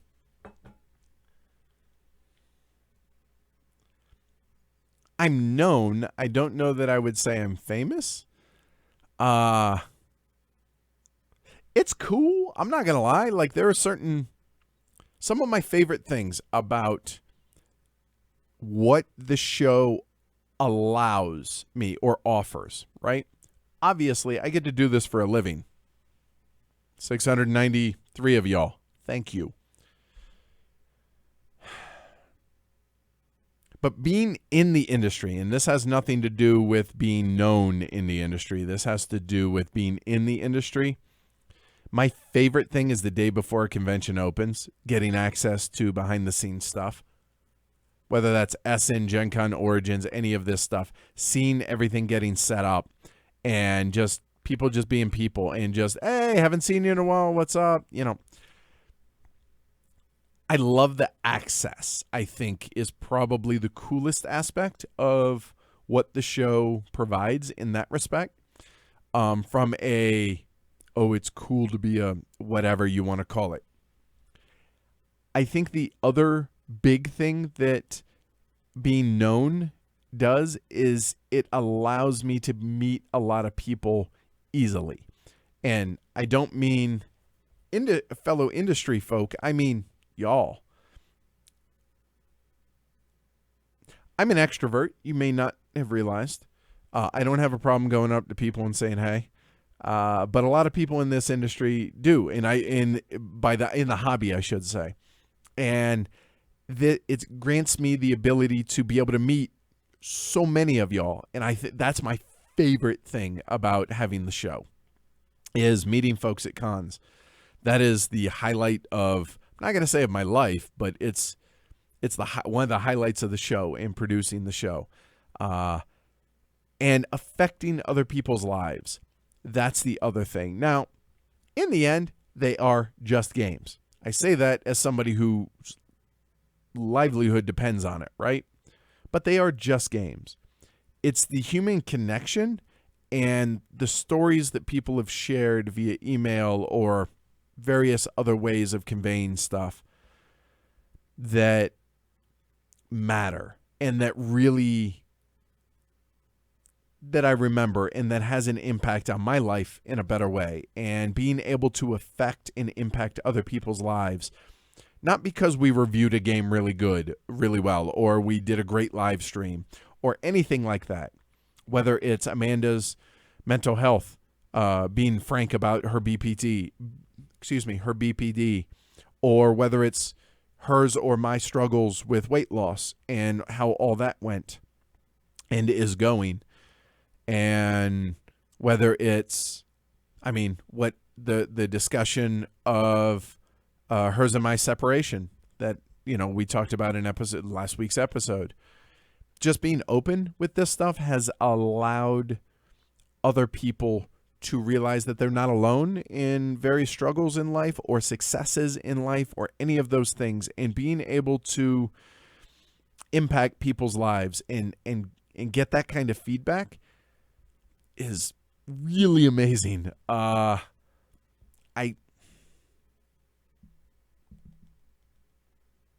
It's just, that's the coolest part of all of this. And it's stuff that you don't think about. Like, oh, you get to play games for a living. Yeah, but that's not the highlight. You know what I mean? In the community that has grown up around the show, whether that's in Slack, the patrons, whatever, just in general, just the herd in general, it's an amazing group of people. It really, really is. And to say that the show has helped allow people to make these connections, is that not like the top? Like the pinnacle of what you could do? That's awesome. Again, we're not curing cancer here. I get that. It's board games. But to me, it's all about the human connection and the interaction with folks.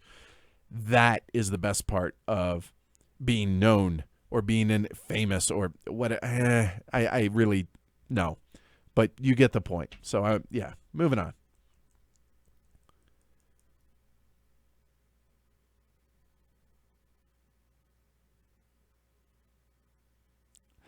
Kenny busting on me saying, I'm not wardrobe savvy enough to understand light colored belts. God,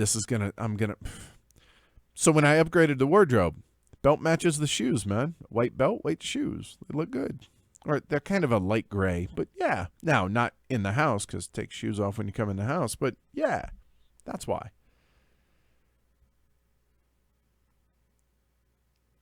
Yeah, exactly. Mira says, still remember the day I met Edward by chance at Spiel 2 years ago. Heard his voice, just had to say how much I enjoyed the podcast. It was great chatting then and meet several of the herd later. Exactly. It's just people. Just people. I just happen to have a microphone and cameras. That's really it.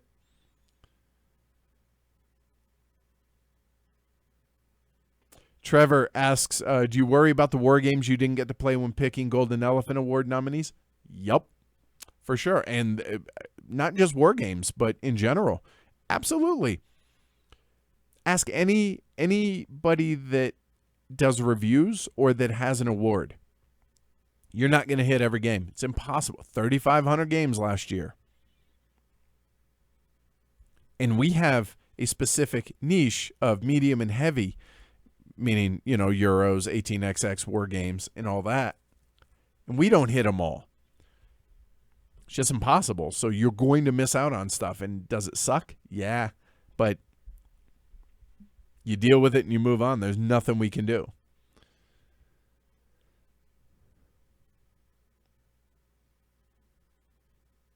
Take care, Andrew.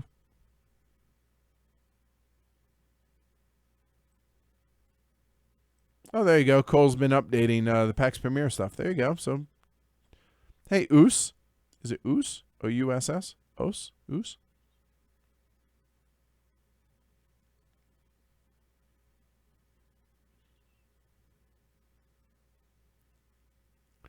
That's awesome. Demo Weasel says a couple of he and Pencio started watching Heavy Cardboard after he noticed an error in our 1846 playthrough.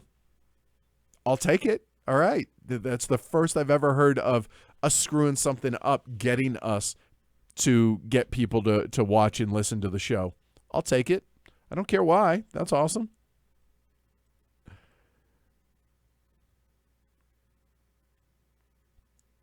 Ken Burns' baseball documentary. That was good. There's the fastball. I think it's called Fastball.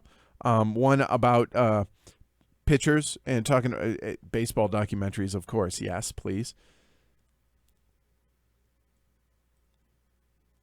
All right, good, Skipping. Glad to hear.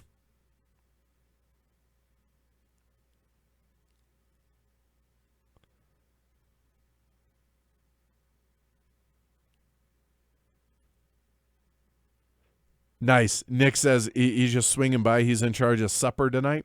So is that what dinner's called in the UK? Is it always supper or is it dinner? Is it? Yeah. Is it supper? Good chat tonight. Appreciate it. Get ready for some British beer in 2 weeks and 1 day, dude. I don't drink beer, Nick. I did. You know what? Franny told me about a gin bar, though. So, okay. Gotta ask. There was a discussion here at HCHQ last week about gin being a feminine drink. Really? No, it's not whiskey. Now, I don't know that there are masculine and feminine. Now, if it has an umbrella, like a mojito, a margarita, those are just drinks. Gin being no. I'm excited to check out this gin bar at the UK Games Expo. That should be not at there, but near there. Probably after the podcast recording, I am going to be heading over to the gin bar Friday. So if anybody wants to come on with me. Let's check it out. I'm curious. Oh, no, Neil says, ignore if it's too private, but I don't think this is. I think this is okay. What was Sweater Mike's seasonal employment here in Colorado? So I won't mention what company he works for. He may have done so in the past, but it doesn't matter. He works for a big company, and he's able to work remotely here in Colorado for half the year, but his entire team and his family, a lot of his, kids, et cetera, are back in Iowa, in Ames. So they go back there during the summer, the exception being during HeavyCon, and then he's here for ski season. So that's when we get Sweater Mike. We have been petitioning him to move here full time, and it hasn't worked yet. But he and his wife Denise we're strongly pushing still for them to move to Colorado full time because, yeah, ski and snowboard season might be over, but that just means hiking season has begun. So, come on, Mike.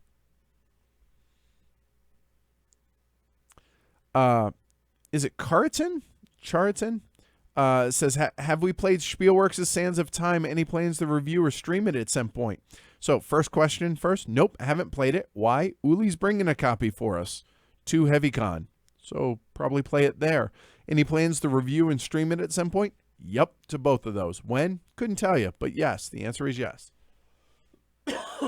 Excuse me, still getting over this cold.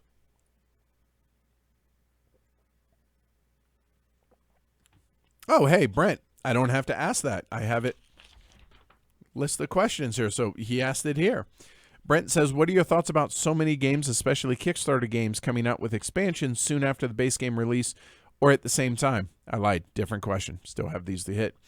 I barely have time to play the base game once sometimes. A lot of times, this isn't always the case, but a lot of times expansions are parts of games that got developed out of them. And they were like, oh, this is pretty cool, but yeah, maybe not for the base game, and we'll just throw it in afterwards. What are my thoughts on it? If it's meaningful content and it enhances the game, sure, go for it. Okay. If you're stripping stuff out just to make an expansion, boo on you as the publisher. I hope that's not the case. I know it happens sometimes. I mean, you look at something like Feudum, right? And it has 74 different expansions. I'm exaggerating, but you get the idea. There's enough in that base game to where, yeah, I'm all set. I think I'm good. Now, we played the Trees expansion, I think, which is very, and they're all modular and very minor stuff. So, okay, stuff like that, fine. Or like the turn order, being variable in Gaia Project as an expansion. Sure. Okay, cool. Easy enough. But what are my thoughts on that? More often than not, there are exceptions to the rule, but I would say more often than not, there's enough in the base games usually that expansions are, you don't really need them. Again, there are exceptions to that rule because I think the El Presidente expansion in Cuba is a must-have. I think it makes that game vastly improved. The new buildings in Puerto Rico. I say new buildings for an old game, but you get the idea in Puerto Rico. But there are some expansions that are really, really good, and there are others that are just like, whatever, more of the same. Most people aren't going to play the base game to a point to where the expansions, they need them. They just want more stuff. So what do I think about it? If it's there, whatever, you don't have to spend your money on it. I would say more often than not, if you get the base game, you're probably okay with just the base game. Unless it's maybe a game like Rising Sun and you can't play the full game without the expansions. Not a fan of that.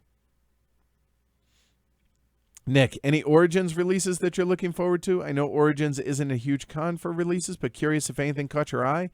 Not anything major, not really. I will be looking at that more this weekend and seeing if there's anything like I'm like, is it Capstone have Carthago coming out at Origins? I can't remember. I'm a terrible friend. I can't remember. But no, there's nothing that I'm like about. But we'll see if my question for you, Nick, is there anything that's caught your eye?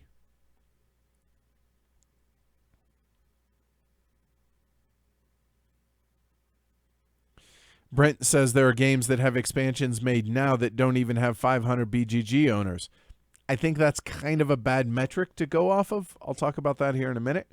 I always felt expansions should be years after to add new things to a popular game that needs something fresh. I get the last aspect, but just because a game doesn't have a lot of BGG owners doesn't mean that it shouldn't have an expansion. You look at the expansion coming out for 1822. I'm a big fan of that. Do I need it? Nope. Planning to still explore in 1822, but I want it because it's going to, if I ever get to that point, it breathes new life into the game, which is what an expansion is supposed to do. But again, you don't have to get them. Options, I almost never see options as a bad thing unless it's a pure, unadulterated money grab. But the market dictates, right? If people don't want it, they're not going to buy it. But if they buy it, obviously they wanted it. So, Or are people so susceptible to marketing to where they're just like, ooh, okay, so-and-so said this, or, ooh, shiny, must have. I want to give people more credit than that. So you don't have to buy them.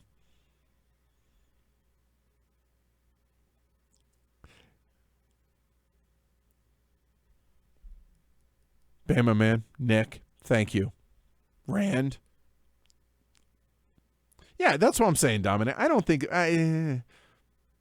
masculine. Anyway, I was catching grief about me drinking gin because gin is my liquor of choice. I was a little sensitive. There you go. Loaded Toad says, "Okay, gin can be gender neutral, but sherry."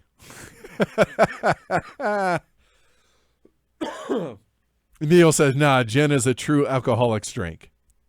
Well, again, could be gender neutral there, right?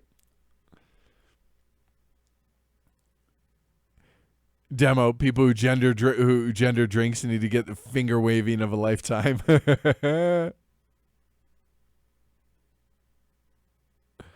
Thank you, Dennis. Gin is the drink of all those British officers back in the day. There we go. Nice. Yes, Ames, Iowa. And who was it? There's somebody in the herd that I think it's Andrew Dennison, lives a 5-minute walk from Sweater Mike's house. So awesome. Cool to see that they're going to be able to game together. Oh, I don't drink a ton either, Philip, and I almost never drink while playing games, but I'll have a cocktail in the evening, especially a good bottle of wine. That I will enjoy. Gender. Nice.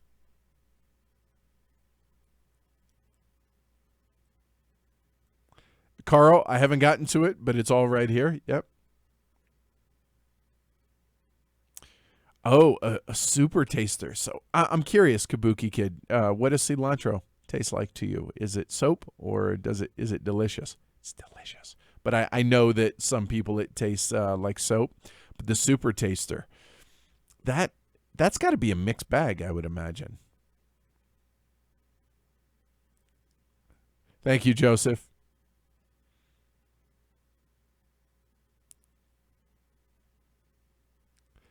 Fellow gin drinkers in the herd. I appreciate that.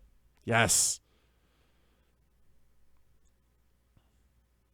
Engine builder about bartending. Yes, Anthony, I dig it.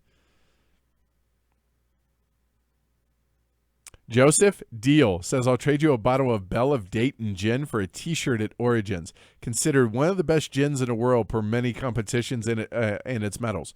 What size, Joseph? Deal. And what color? Arnold Palmer, I had one the other day. Where was it? Up at Bojo's, up in Idaho Springs, pizza joint. Have Colorado-style pizza, which, basically it's just thick crust, and the crust you save till the end, you pour honey on it. That makes it Colorado-style. But anyway, they had a really good Arnold Palmer. That was good.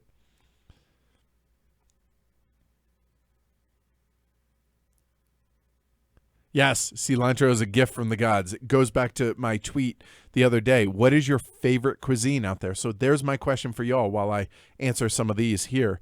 My favorite cuisine, I love all great food. You know, God, like probably my deathbed meal is still steak and potatoes.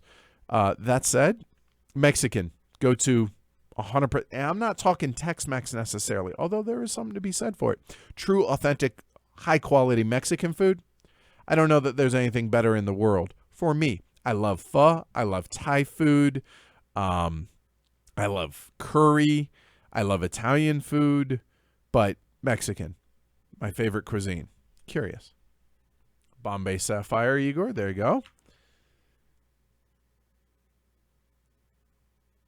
Nice. All right, so Gustavo, let's get back to his question. Are you interested in the upcoming game from Vital, Escape Plan? Supposedly it's lighter, but I don't believe him.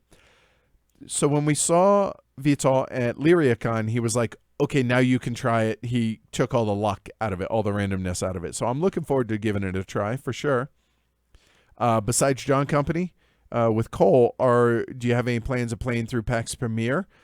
Yes, eventually that's going to happen. Same with Pax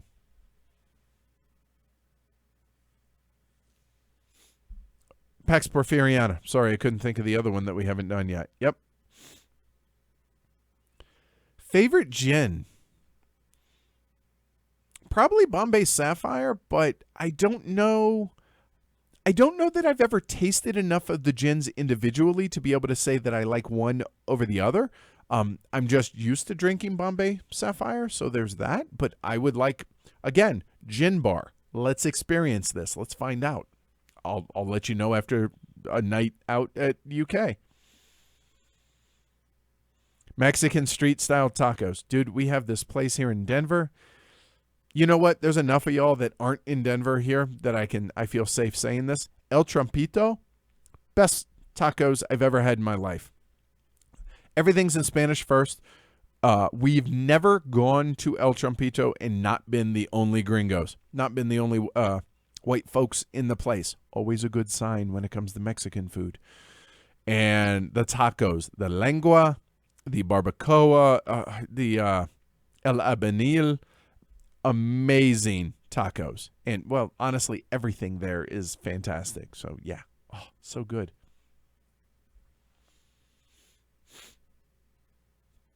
Hendrix. I want to try that, Julian. All right. 2 games with near identical specific mechanism that you don't mind being identical. Okay, I'm going to turn this around on you, John, because I'm really bad about trying to figure this stuff out. Like games that are similar that I actually enjoy both. I mean, the PAX series, but I don't know that is...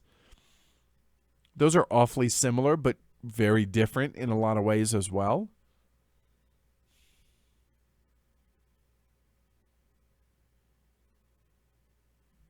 I am really bad at and I've been trying to have that in the back of my head, and I can't come up with a couple.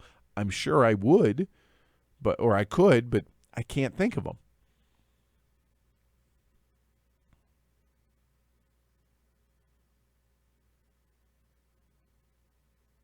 Jason, I don't know that I know that game. Imperial? Spells and Stream? It's on Kickstarter. No idea. I will have to look that up. In fact, I'll write it down.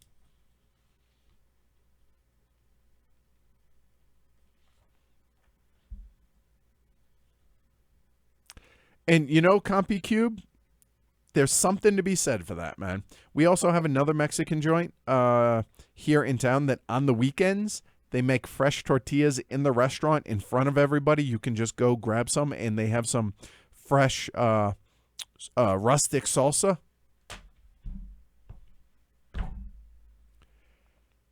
I would put a fresh tortilla, a fresh corn tortilla, up against any other single item of food on the planet as being the pinnacle of deliciousness.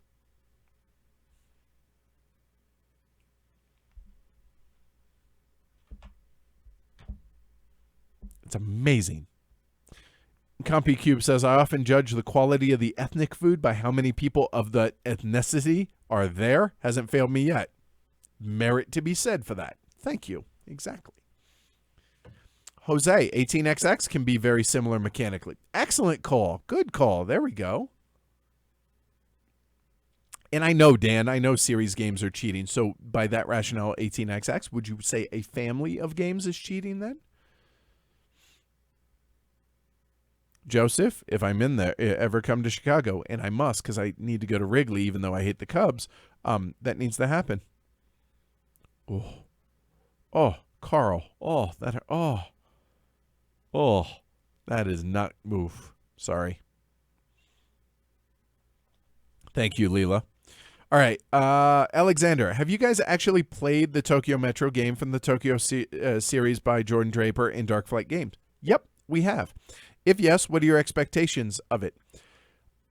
I am very much intrigued by it. We've only have 2 plays of it, I think. I think it's a really interesting take on a stock market game as well as a logistics game in a sense that the way the subways move. I'm excited to play it more, and I saw him recently tweet out some pictures. It really looks good. Can't wait to get the actual final copy of it. Any plans on doing a Princes of the Renaissance playthrough? Sad lack of videos on the game page on BGG. That could happen. Again, hundreds of games downstairs that we haven't streamed yet. Philip says, Ethiopian injera bread beats tortillas by a mile. It's crazy talk, Philip. I haven't tried it, so maybe you're right, but we might have. I come to New York. You're going to have to show me. We'll try it. Take care, Carl. Yeah, right. Seriously, he's like, got to leave chat now. I'm starving. Trust me, I'm going to eat after we're done here. Appreciate it, Dan. Thank you. So people are like, oh, wow, you got really dressed up. No, this is just kind of the style. Just, maybe not the vest and the tie all the time, but mix it up, right? It's versatile. There you go. That's the word. Any other sports beside baseball that follow? If so, what are your teams? I'm a mutt when it comes to teams because I'm from Portland, Oregon originally, and we don't have any local teams outside the Blazers and the NBA. So, baseball, Cincinnati Reds. NFL, Cowboys. Born and bred Cowboy fan. What can I do? I was there for the 1-15 season. We beat the Redskins, so it wasn't a terrible season, even at 1-15. Oregon Duck fan, basketball, baseball, football, big time. Hockey, Vancouver Canucks. One of my best friends, Jody, who's getting married this summer. He's actually from Saskatchewan, but he lives in Vancouver, and is a Canucks fan, and he's the one who turned me on to hockey. Don't follow it as close, just don't have as much time. So here's a cool thing. I don't have a soccer team. So kind of follow the Colorado Rapids when it comes to MLS, sort of. But, I don't have, a Premier League team. That's exciting. I could make any allegiance I want to any soccer team in the world, and it'd be okay. So I don't have one, so sell me. Hockey, baseball, football, college and pro. Yeah, that's kind of it. Boxing, back in the day, followed it quite a bit, especially when Amanda and I lived in Vegas. We would go to a lot of the fights, get tickets, day of the fight, super cheap. Ricky Hatton was always a favorite of mine.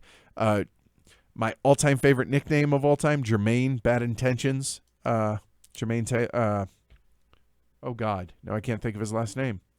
That's a sad end to his career there. God, I can't think. Oh. Back in the day, I was a huge Blazers fan because that was our only team when I was growing up there.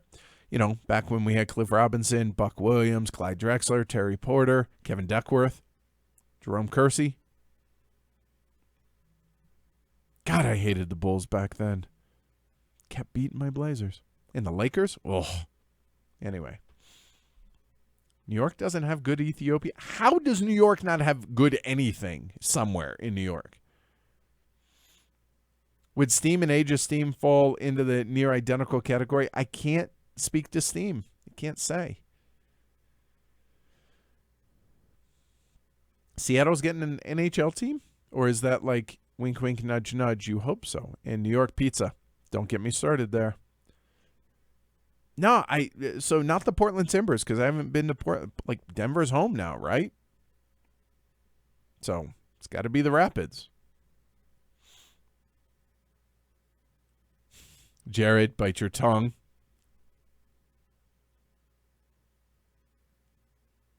I can't follow I can root for the Avs as long as it doesn't affect the Canucks. Because as an adult, I feel very strongly about this.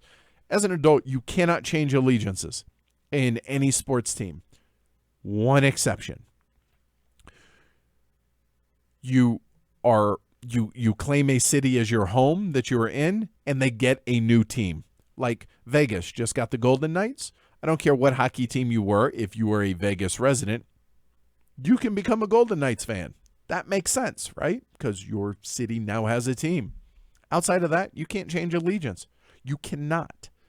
It is not allowed. So I can't be a Avs fan. I can when that doesn't affect the Canucks. So there's that.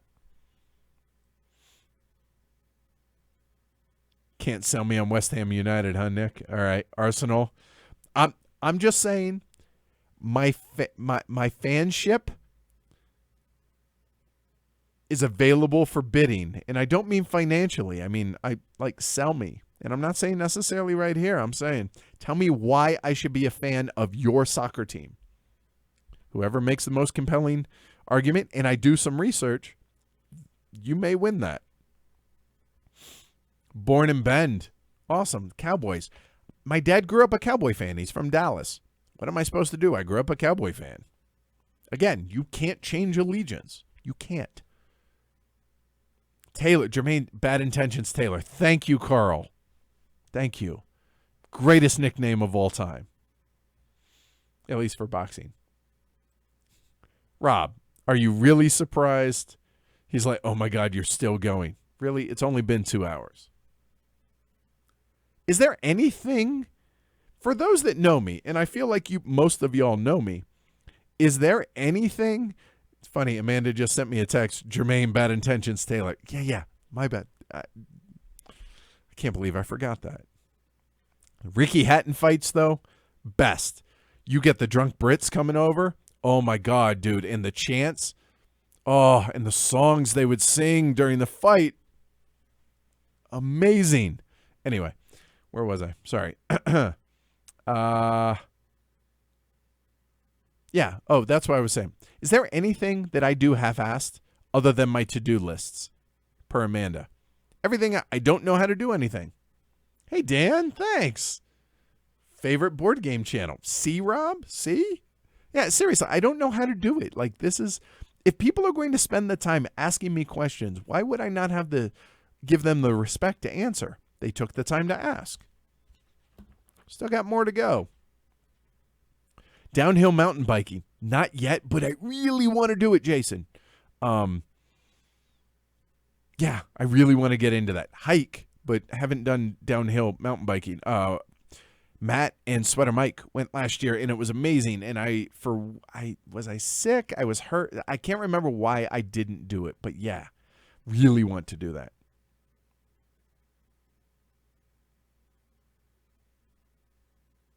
Oh, NHL expansion team in 2020. See, Seattle folks can now become Seattle, whatever they are, fans, NHL fans. Although I would argue that they should stay Canucks fans because they're right across the border.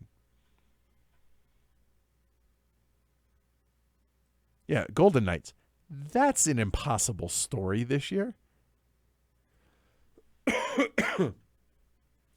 There you go. Import, export, and glory to Rome. Or any Carl Chuddick game, for that matter. Haven't played import, export yet. Jordan has offered to Skype teach me the game because he said the rule book wasn't so hot. He's right. So that would be one. So I could see that. Yeah. Oh, New York City pizza is the greatest pizza on the planet. Bar none. Deep dish, that's like pizza pie. That's okay if that's your thing, but New York style pizza, the end, and we'll fight. That is a hill I will die on. Just like Reese's peanut butter cups are candy bars. Just saying. Loaded toads, sorry. Stuck with the Lions. Sorry. Yeah, the Bertuzzi thing that was before I was a fan, but yeah, there's just no excusing that, man. That's oof.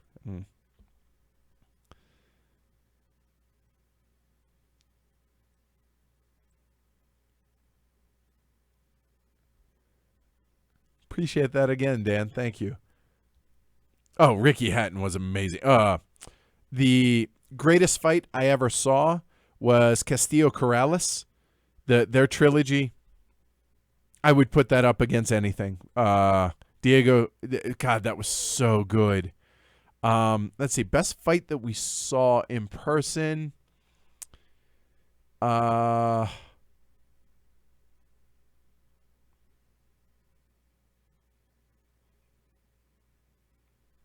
Cotto, and I can't think of who he fought, but he had the plaster gloves or the plaster wraps. I can't remember, and I actually saw him. I can't think of his name. I actually saw him at the deli a couple days after the fight when I was playing cards at the Wynn, and I can't think of his name. Anyway, dude's this big. I was shocked. So you see these guys on TV, these big time fighters. Hung out with Floyd, but at an NBA Summer League game, went over and said hey to Floyd Mayweather and shot the breeze with him for a little bit. This big. Tiny dudes. Wouldn't mess with them, don't get me wrong, but you see them in the ring, you see them on TV and whatever. They look just tiny dudes. Really small at some of the lower weight classes. Really. That's it. Cotto Margarito. So I saw Margarito at the deli at the Wynn a couple days later. He was wearing sunglasses. I was like, hey, wow, that's cool. Like, not fanboy, but I was like, hey. Went over. He said, hey, talked to him for a little bit. He was there with his family, so I didn't want to mess with him, and bother him too much. But, yeah, that was cool. But very small guy. The Antiquity contest winner, Undefined. It was announced, and take this the right way. You didn't win. Noah actually was the one who won that, and Christopher has, I think, since sent that off. So yes, I can't remember a lot of content, so forgive me, but I can't remember when or where we announced it. But yes, Noah was the RNG name picked out on that one.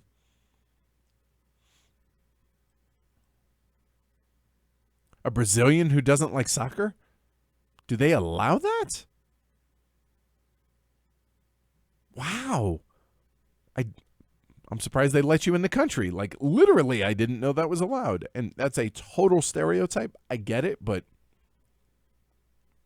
basically all Latin countries, I just assume everybody's into soccer. Gross stereotype. I get it, but I just assume. Just kind of like I expect all Norwegians, Scandinavian area, and all Canadians to enjoy curling and cross-country skiing.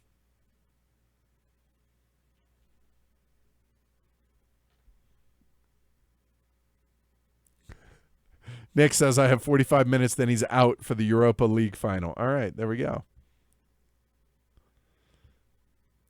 Well, you guys are making an argument to bring a monitor or a TV in, huh? Everton's mascot's an elephant. Another compelling argument, Lizard.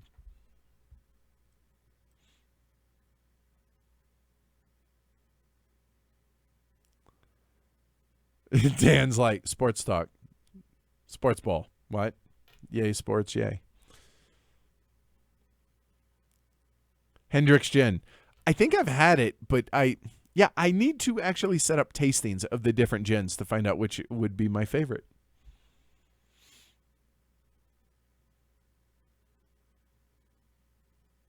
Bobby, no dice. Good call, Carl. Ah. Is cereal soup? No, because the base of a soup has to be a homemade broth of some sort or stock of some sort. So I would argue that no, cereal is not a soup, Eric. No, it has to be a cooked, rendered stock or broth, I would argue. That's without looking it up and Googling the definition of a soup. I would say it must have some ingredients in a broth or, a stock. Yeah, no. And milk is not a stock or broth. So, no, it is not. Cotto Margarito, best fight. Yep. Although, any Ricky Hatton fight, I don't care, was fantastic. Was it Ricky Hatton and Paulie Malignaggi, I think? Saw that one? Yep. Margarito didn't do anything. I don't have a dog in a fight. It was a great fight, though. Fantasy Railway building game. Level 9. Oh, yeah, that's right. I have heard of that. I had wished that that they'd reached out so we could check it out, but didn't happen because railways, right? You would think, but nope. If gazpacho counts, oh, shit.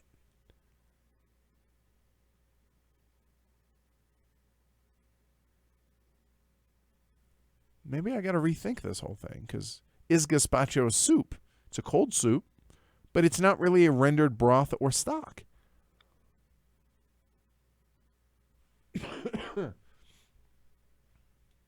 Now I'm lost. I don't know.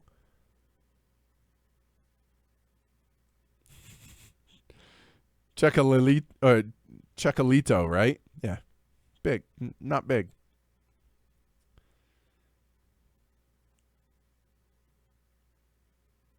Oh, God. Carl was at the fight when Boom Boom Mancini killed the dude.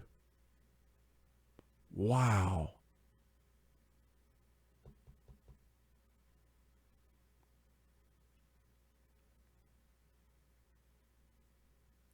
Hey, is it Jaga or Jaga? I'm not sure. From Poland. Welcome.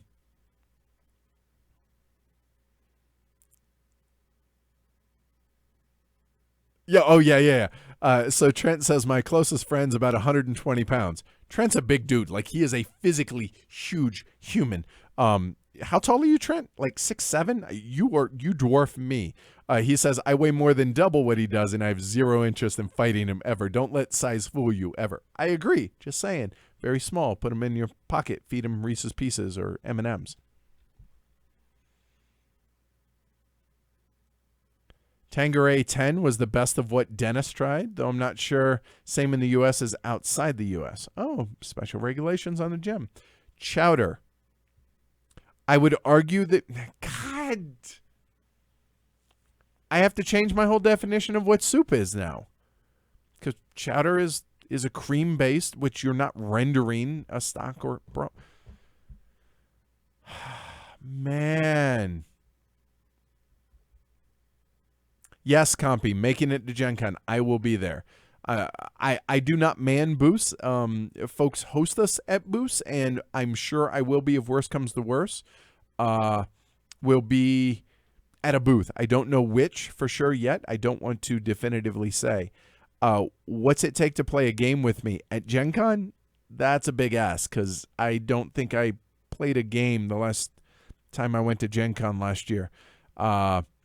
I can't promise a game at Gen Con, but I definitely promise to hang out and talk. And after hours, could probably always grab a drink or a soda or a water if you don't drink. So just come find me and keep an ear out, Compy. Okay?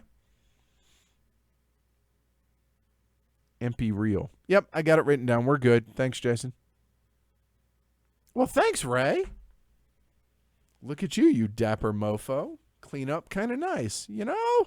Although, you see all this? There's a reason I keep the sides and back shaved. Just saying. My lady who cuts my hair calls it chrome. All the gray. Whew, it's coming in strong. Gazpacho is soup because a tomato-based stock doesn't need to be rendered to be a soup. So,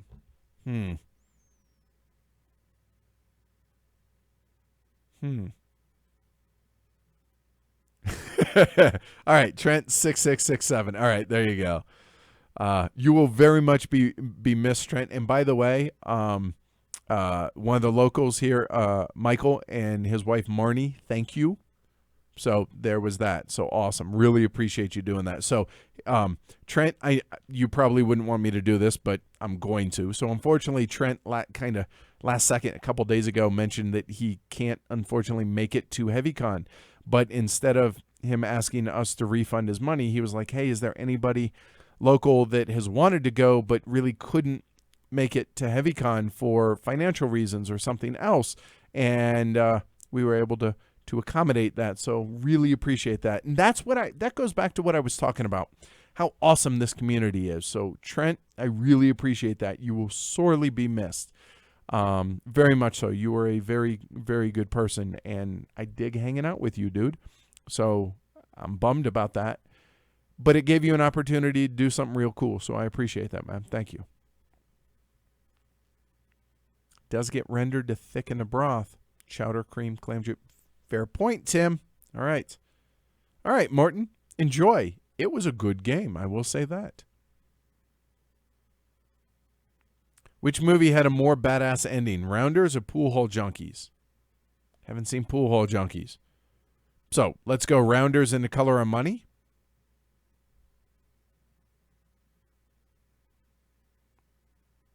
Oof. Two of my all-time favorite movies.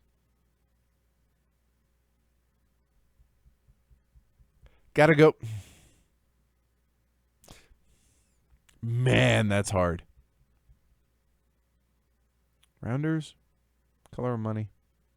We're going to go Color of Money because it being technically the sequel to The Hustler. Paul Newman's back. Yeah, you know, Fast Eddie Felson.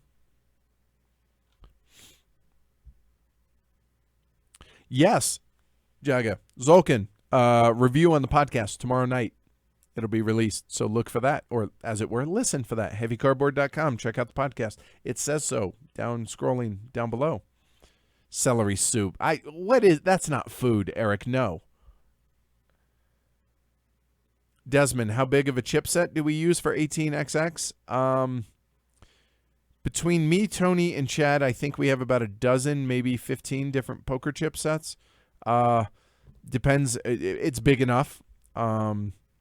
Yeah, go to the Poker Chip Talk for 18XX threads on BGG. I have a number of them, so I can't really definitively answer that, how big it is off the top of my head. What if you pour your... Stop that, Dominic. I appreciate it, Phil. Thank you very much. New dress codes really shows it off. I appreciate that. Thanks. So, yeah. All right. We're caught up. Wow, that's only took me 2 hours and 20 minutes. All right, so let's go through these. John, recently listened to your look back at Madeira. Sounds like it has staying power. I think it does. Plus, there's an expansion coming. Stoked for that. Kind of goes back to our expansion talk. What games have fallen the most from your good graces? Glory to Rome actually fell for a number of years, but since having played it relatively recently, really enjoyed that again. Spirium was a game that enjoyed less every time I played it, and it got rid of it.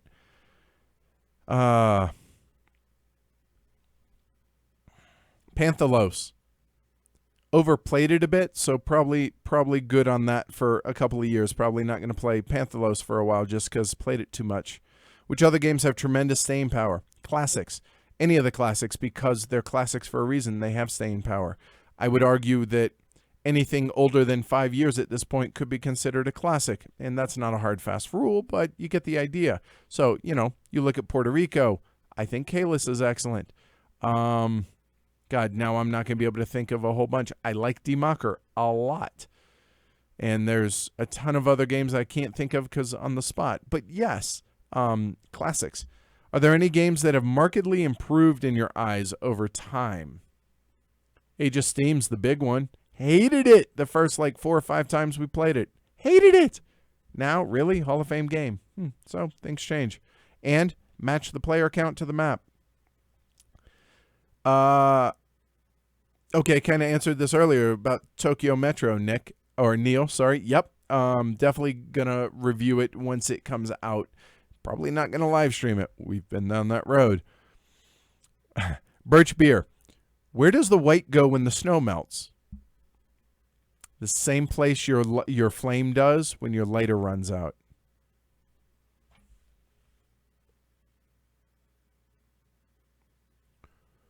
Or since white is all the colors mixed in and it actually gets scattered because of the crystalline nature of snow, so when it melts, it no longer scatters and it just blends in with the regular light. Oh. Which answer do you prefer? They're both right. Birch Beer also asks, what's your general opinion on Kickstarters? By that, I mean the quality of gameplay produced versus traditional productions. Are there any particular examples you'd cite as home runs, i.e. a quality game, not just sales, and conversely, epic fails?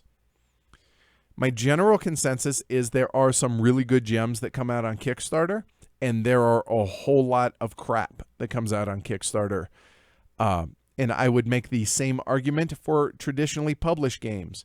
You look at publishers that are pumping out a ton of games. How many of those are really good games? And I'm not talking that I would enjoy, just are good games.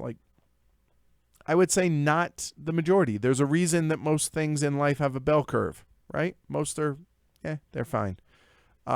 Same goes with Kickstarter. They're fine. I do tend to lean more towards the cynical look at Kickstarter, especially when it's a designer putting their own game up on Kickstarter. I feel like unless it's an established designer, I feel like a lot of times it's their baby and they underdeveloped it and it probably is bloated.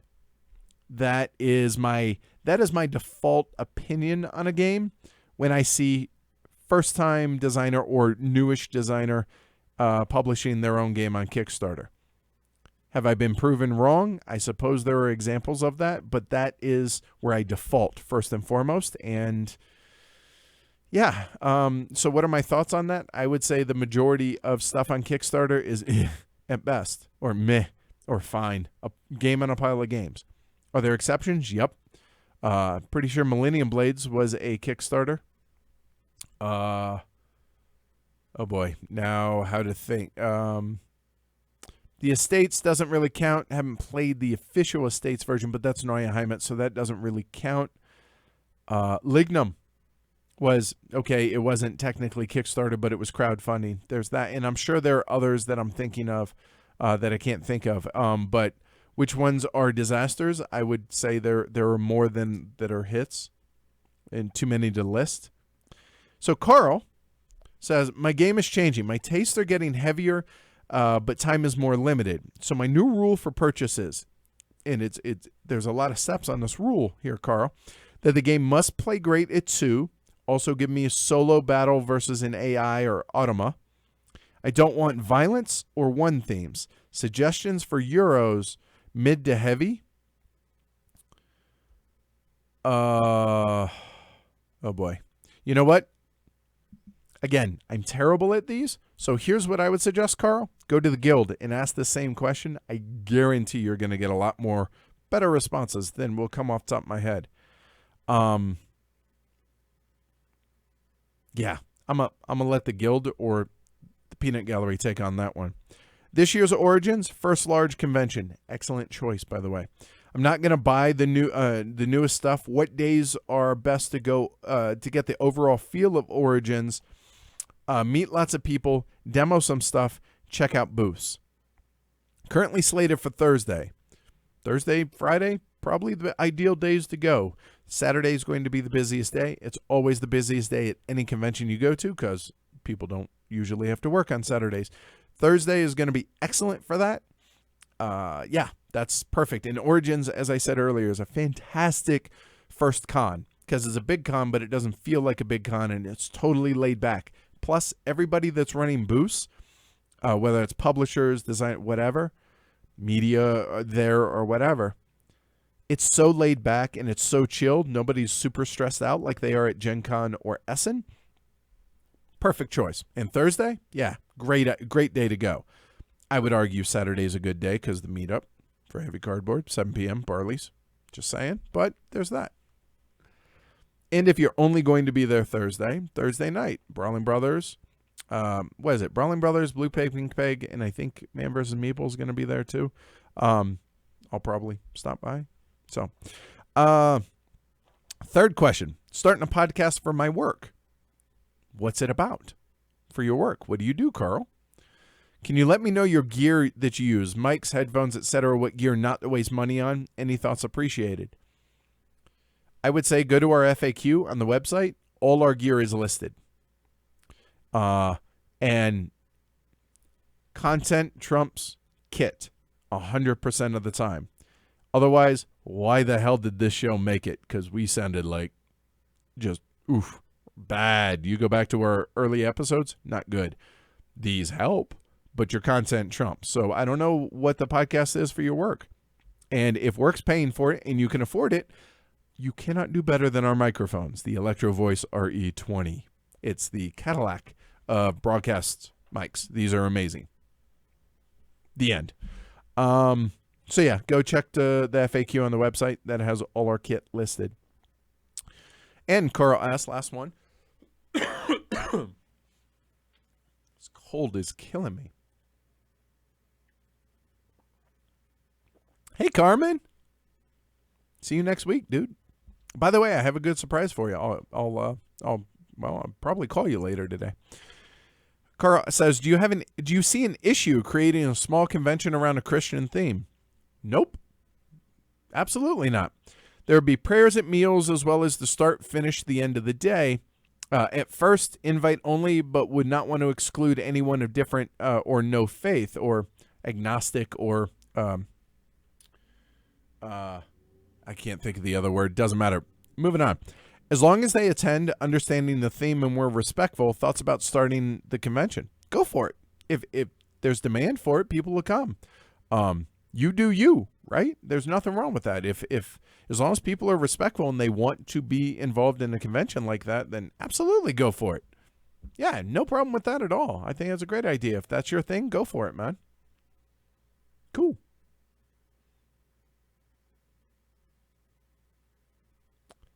Let's see.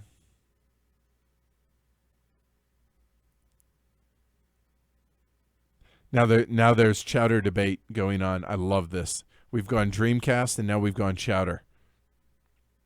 Fantastic.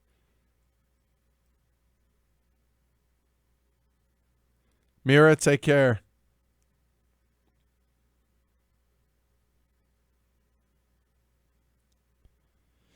Is the Ambassador's mini expansion for Madeira a must-have?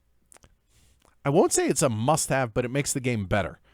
Because as it is, the colonies in Madeira are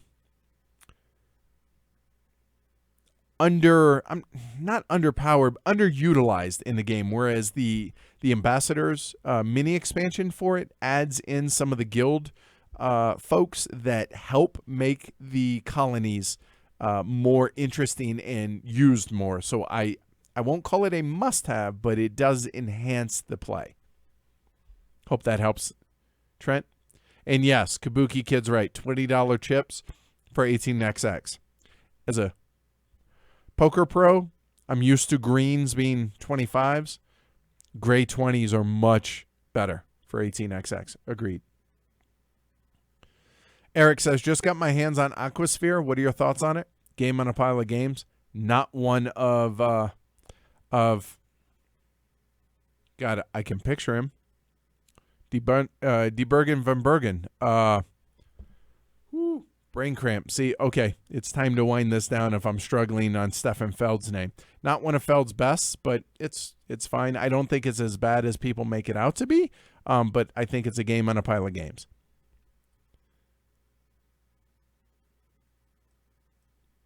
Sturgeon's Law. 90% of everything is crap.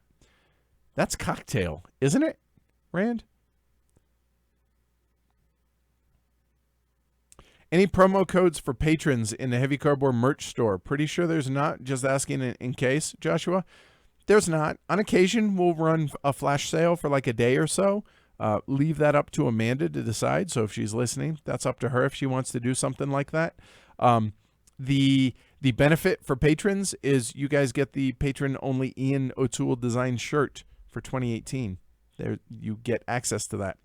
Boy, did we piss a couple of people off on not being available, even though it says Heavy Cardboard Patron on the shirt. Yeah, we caught hell from a couple of folks about that. Sorry, folks.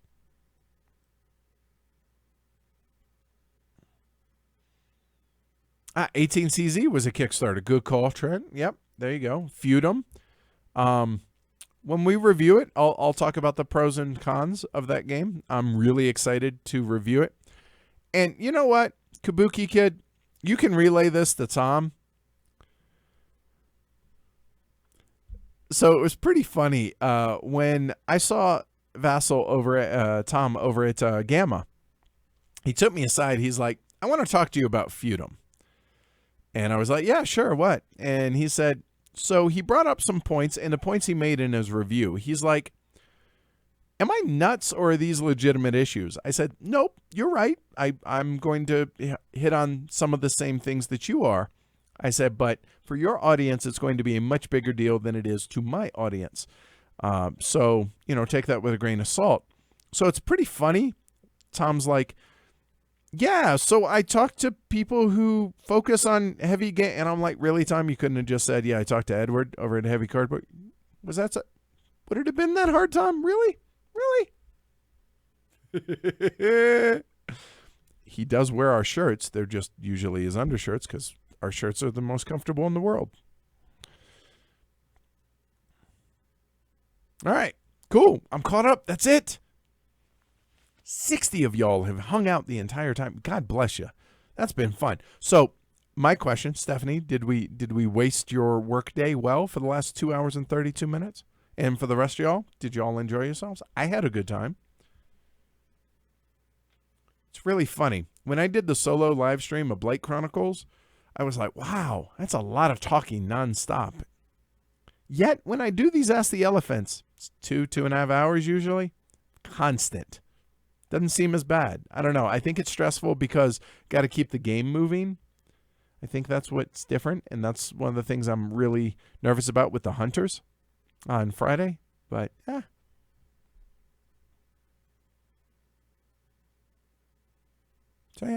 So yeah, definitely bust on Tom. And when I see him at Dice Tower Con, I'm gonna give him hell about it, or Origins, whatever.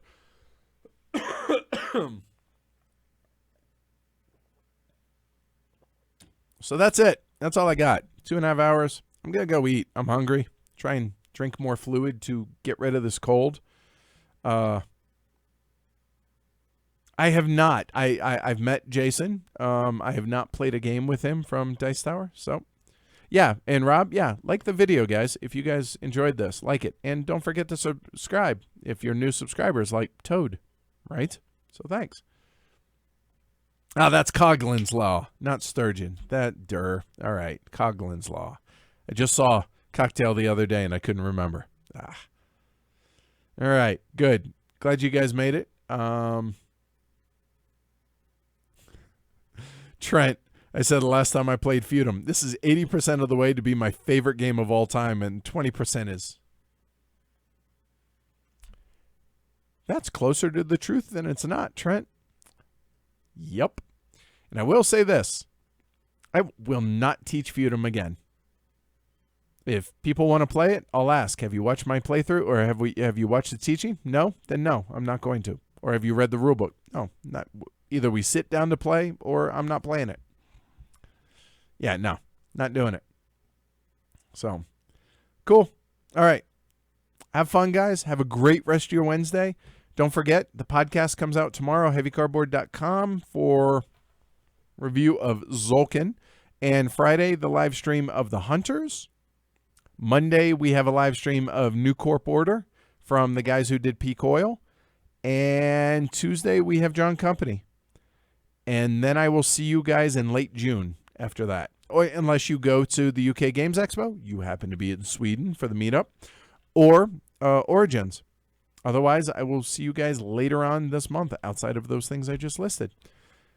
Cough medicine and a nap. That's not a terrible idea. Thanks, Scott. Appreciate it. Good. All right. Appreciate it, guys. Have a wonderful rest of your day. Catch y'all later. Oh, and I suppose I should plug it. PledgeHC.com. Become a patron. We get to 1,000. I get Davis tattooed live. Let's do that. That'd be fun. Let's do that. All right. Cool. Take care, guys. Have a wonderful rest of your week. Bye.